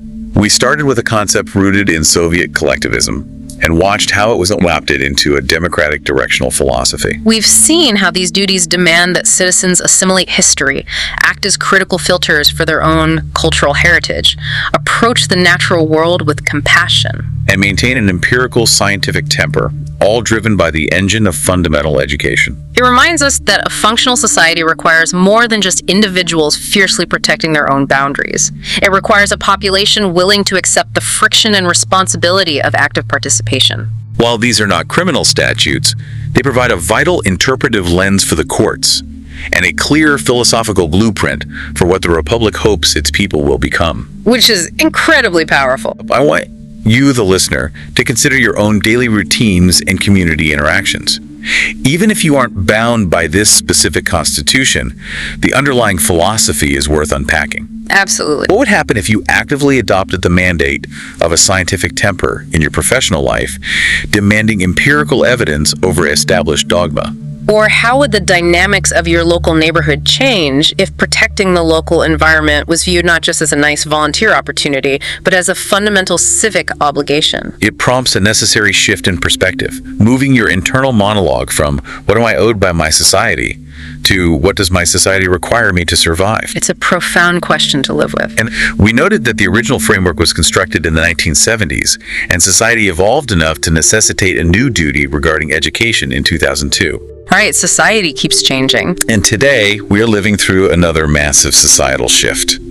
We are navigating a hyper-connected, digital, AI-driven landscape that the original drafters could never have anticipated. Not in a million years. So if you were appointed to a constitutional committee today, and you were tasked with drafting a 12th fundamental duty for the modern hyper-connected citizen, what obligation would you ask of your fellow citizens? What new reflection does the state need to see in the mirror to survive the century ahead?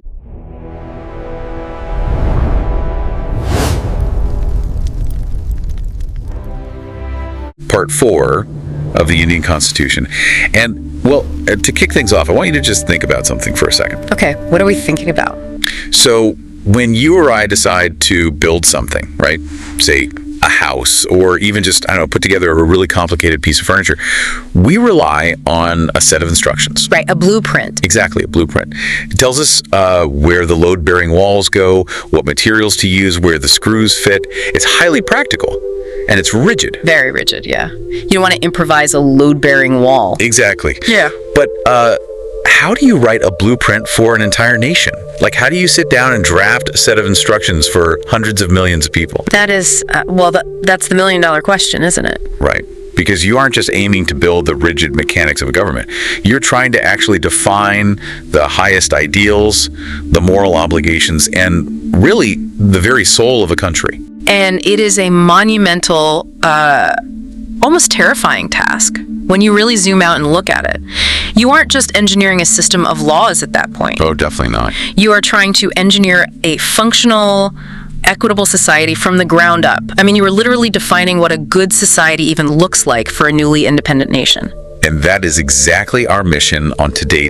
We are unpacking the directive principles of state policy, which is often referred to as the DPSP. Right. So we're looking at Articles 36 through 51 of the Indian Constitution. And this text is essentially that overarching visionary blueprint we were just talking about. It really is. We are talking about a document drafted in the late 1940s for a country that was, stepping out from centuries of colonial rule. They were facing staggering poverty, incredible diversity, and basically asking themselves, what kind of nation do we want to be? Which is why there is such a really fascinating historical thread right at the inception of this document. The inspiration for it. Yes, exactly. Because the drafters of the Indian Constitution, they were brilliant scholars. And they didn't just pull these ideas out of thin air. They looked globally for inspiration. Right. And they were actually heavily influenced by the Constitution of Ireland. Ireland. See, that feels like an unexpected connection to me. Yeah. You usually hear about the U.S. Constitution or British common law. It does sound surprising at first, yeah.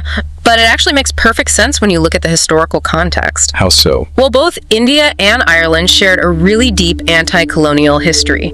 Both had largely agrarian societies, deep religious roots, and both were trying to establish a modern state that promised social welfare. Right, to populations that had been historically impoverished by colonial rule. Precisely. So the drafters looked at the Irish model of including these social directives and realized, hey, this is the perfect vehicle to adapt to the incredibly complex reality of India. Okay, let's unpack this a bit, because right at the beginning of this section, we hit a concept that seems, frankly, a little baffling to anyone who is accustomed to strict legal documents. You're talking about the enforceability. Yes. Articles 36 and 37 set the stage for everything that follows.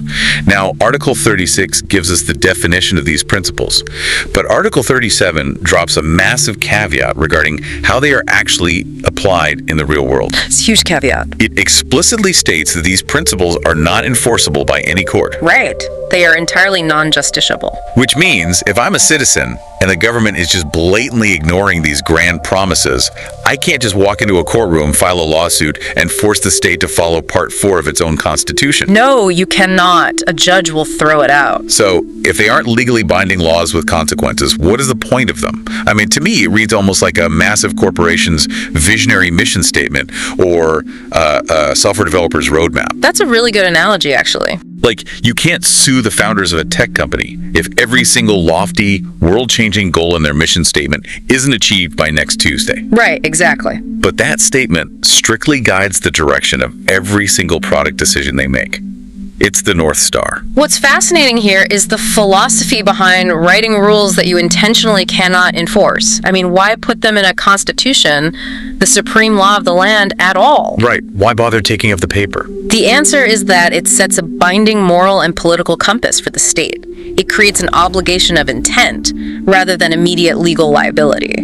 Because I suppose, if you made all these massive social welfare demands legally enforceable on day one, the country would bankrupt itself in a week. That was the exact fear. You have to remember the economic reality of 1947. You are looking at a newly independent nation with incredibly limited financial resources. So if the Constitution legally mandated immediate, perfect economic equality, universal health care, total social welfare, all of it. Right, the government would just be paralyzed by citizen lawsuits instantly. Because they simply did not have the infrastructure or the money to achieve it all overnight. So they created this framework of aspirations. It's the Constitution basically saying to future governments, here is what we must always strive to become, and you must make every law with these goals in mind. It's the ultimate destination, acknowledging that the road there is going to take decades to build. Exactly. And as we move into the actual contents of this constitutional mission statement, you really see what that destination is. The focus shifts heavily into how these principles attempt to engineer social and economic justice. Yes, it is an unapologetically socialist economic blueprint. It really is. The abstract idea of a mission statement gets very real very quickly in Articles 38 through 43. Right. This is where the drafters lay out the heavy economic demands on the state. And the sheer ambition of these demands is wild. I mean, Article 38 directs the state to secure a social order for the welfare of the people, specifically demanding social, economic, and political justice. Which is huge. Huge. Then Article 39 gets right into the weeds of the economy. It calls for equal pay for equal work for both men and women. In the 1940s, remember? Exactly. And free legal aid, so everyone has equal access to justice. And it dictates that the ownership and control of the community's material resources must be managed for the common good. It literally directs the state to operate the economic system in a way that prevents the concentration of wealth. Which is just wow. But then it dives even deeper into the everyday life of the working citizen. Like Articles 41, 42, and 43 obligate the state to ensure the right to work, the right to education, and public assistance in cases of unemployment or old age. Right, the safety net. Yeah, and it mandates that the state must endeavor to secure a living wage, humane conditions of work, maternity relief, and a decent standard of life with the full enjoyment of leisure. Leisure. That's the one that always catches people. Here's where it gets really interesting to me. Because I'm looking at this list. Preventing the concentration of wealth, guaranteeing a living wage, ensuring everyone has the full enjoyment of leisure. And I have to push back a little on the practicality of this. Go for it. How does a state guarantee things like leisure or equal distribution of wealth without severely overreaching into the daily lives of its citizens? I mean, there feels like a massive tension here between these deeply idealist concepts and the gritty reality of trying to govern a massive developing economy. Oh, that tension is absolutely real. And you are identifying the classic friction of building a welfare state. Right. To understand how the drafters reconciled this, you have to look at their underlying premise. They recognized profound truth. Political freedom, like the right to vote, the right to free speech, the right to assemble, is practically meaningless if you are starving. Right. What good is a ballot box if you don't have bread on the table? Exactly that. The drafters were stating that economic security is the bedrock that makes a democracy actually function. Guaranteeing a living wage or humane working conditions isn't seen as government overreach. It's seen as a vital prerequisite for a free society. So, while legally guaranteeing leisure might sound incredibly utopian, especially for a country that was largely impoverished at the time, it's a profound philosophical statement. That human beings are not just economic cogs meant to generate capital. Exactly. They deserve time to exist, to participate in culture, to be actual citizens. It's an incredibly humane vision of what a state owes its people. Yeah. It elevates the citizen from a subject of the crown to a human being deserving of dignity. Beautifully put. But, grand economic theories and national wealth distribution models can get very abstract. It brings up the question of how this blueprint actually reaches the individual. Like, how does a nation of this massive geographical size apply these giant ideas locally? Right, getting boots on the ground. Exactly. That takes us into the next phase of the document, which is all about grassroots empowerment and protecting vulnerable populations. This is where the macro-level planning of the capital city meets the micro-level reality of the local village. And the text highlights a few key articles that try to bridge that gap. So you have Article 40, which directs the state to organize village panchayats, which is local self-government. Right. Then you have Article 45, which directs the state to provide opportunities for early childhood care and education for all children until they complete the age of 6. A crucial foundation. And then Article 46 makes it the specific duty of the state to promote, with special care, the educational and economic interests of scheduled castes, scheduled tribes, and other weaker sections of society. Now, Article 40, regarding those village panchayats, actually has a fascinating backstory. It was the subject of intense debate during the drafting of the Constitution. Wait, really? Why would local government be controversial? Well, because there were two very different visions for India's future at play here. Mahatma Gandhi strongly believed that true democracy had to be built from the bottom up. Okay, so focusing on the villages. Right, with self-sustaining village republics at the core, he heavily championed the idea of the panchayat. That makes sense. So who was on the other side? Dr. B.R. Ambedkar, who was the chief architect of the Constitution. He was deeply skeptical of this. Oh, really? Why? He argued that Indian villages at the time were often deeply entrenched in feudalism, local prejudices, and rigid caste hierarchies. He feared that giving immediate, unchecked power to village councils would just empower local oppressors. Wow. So Ambedkar saw the village not as an idyllic republic, but potentially as a den of local tyranny. That makes total sense when you think about the social structures at the time. Yes, it was a very pragmatic view. So placing it here in the non-justiciable directive principles was almost a compromise. It was a very strategic placement. It acknowledged the goal of decentralization, but it allowed the state to implement it thoughtfully and gradually, rather than mandating it overnight before social reforms could take root. I mean, think about it like a massive multinational corporation. The executives sitting in the global headquarters can't possibly understand the day-to-day needs or the internal politics of a specific neighborhood branch. No, they can't. By aspiring to local self-government, the Constitution ensures that democracy isn't just an abstract thing happening in the capital, it happens in the village square. But you have to ensure that village square is fair first. Exactly. And if we connect this to the bigger picture, you can see a highly systemic, long-term approach to building equity. Look at Articles 45 and 46 together. Okay. Article 46 specifically calls out the need to protect scheduled castes and scheduled tribes. And just for our listeners who might not be familiar, these are officially designated groups of historically disadvantaged and indigenous communities in the region. We're talking about communities that had faced systemic, brutal marginalization for centuries. Precisely. The document is confronting millennia of history head-on. It recognizes that true equity requires more than just declaring everyone equal on paper. Right, you can't just wave a magic wand. No, you can't just legislate from the top down and expect historical inequalities to just vanish. If people are starting the race miles behind the starting line, a blank slate of equality isn't enough. So the state has to step in. Yes, the state is taking on the active, targeted duty of lifting up those who have been marginalized, ensuring that the grand promises of social and economic justice actually reach the most vulnerable people. And focusing on early childhood education in Article 45 plays right into that, doesn't it? If you want to fix systemic inequality, you have to start before the age of 6. Right. It's building the very foundation of a citizen. Absolutely. But, a thriving nation requires more than just jobs, early education, and local councils, right? Yeah. As we move into the next segment of the Directive Principles, we see the blueprint expanding wildly. It goes into society, health, and heritage. The scope of these obligations just continues to widen. We move from the economic structure and local governance to the very fabric of everyday life. Right. It starts looking at the physical health of the population, environmental harmony, and cultural cohesion. Let's look at the specific problems the drafters were trying to solve here. Okay. Imagine trying to govern a country with dozens of deeply entrenched, completely distinct religious personal laws governing marriage, inheritance, family life.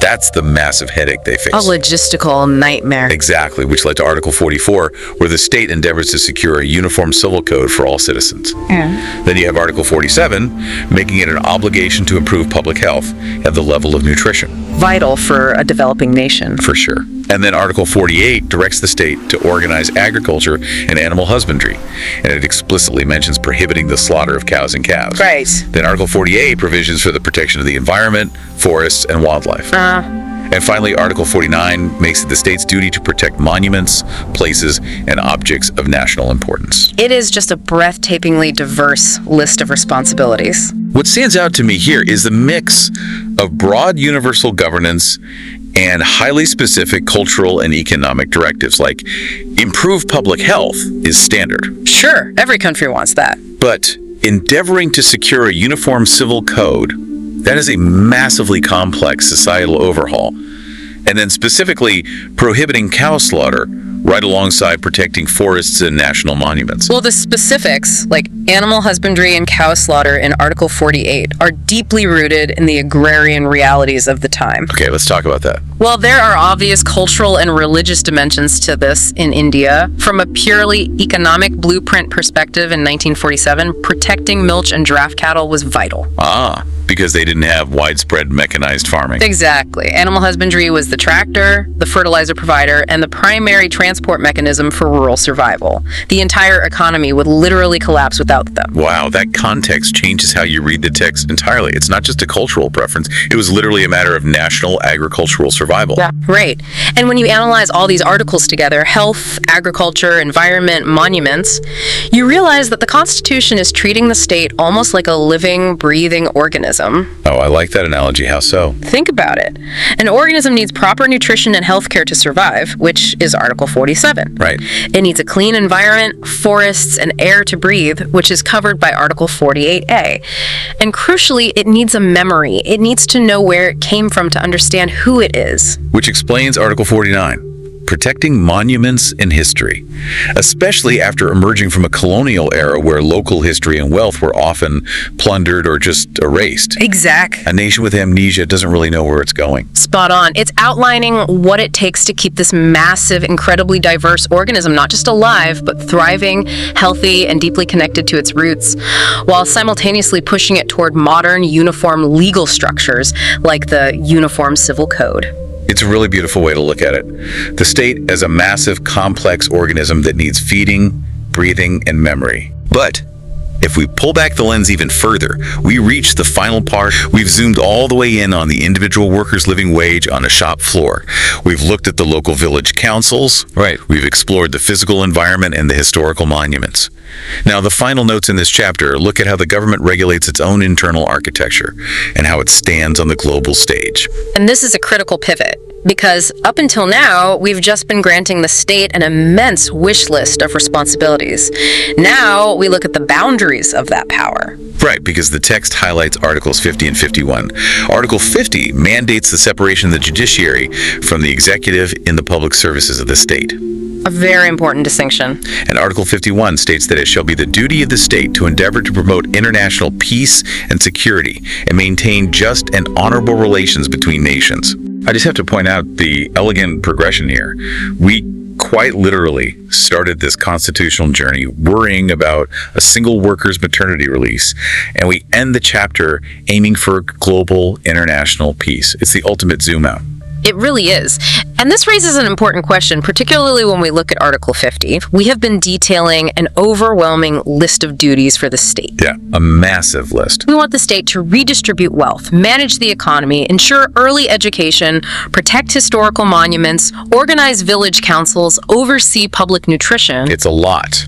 And undertaking all of that requires a government to hold an enormous amount of power and resources. You absolutely cannot achieve any of those social engineering goals if the executive branch doesn't have serious authority. Exactly. But the drafters, having just freed themselves from an authoritarian colonial regime, deeply understood the danger of consolidating that much power, which is why Article 50 is so critical. Separating the courts from the lawmakers. Right. Think about other newly independent nations in the 20th century that quickly slid into dictatorships because the people writing the rules also controlled the courts. By explicitly calling for the separation of the judiciary, the independent judges who interpret the law from the executive, the people who make and enforce the rules, they are building a structural firewall. It is the ultimate safeguard. Even in a document that outlines immense, sweeping duties for the state to intervene in society, it intentionally limits itself. Yes. It ensures that the government, tasked with all this social and economic engineering, doesn't become an absolute unchecked tyrant. The judges must remain completely independent to hold the balance. And then, with their own internal house secured by Article 50, Article 51 looks outward. Right, towards the rest of the world. It's a profound statement that a nation born out of a nonviolent struggle for independence intends to project those same values of peace and diplomacy onto the global stage, rather than repeating the colonial cycles of aggression. Wow, so what does this all mean?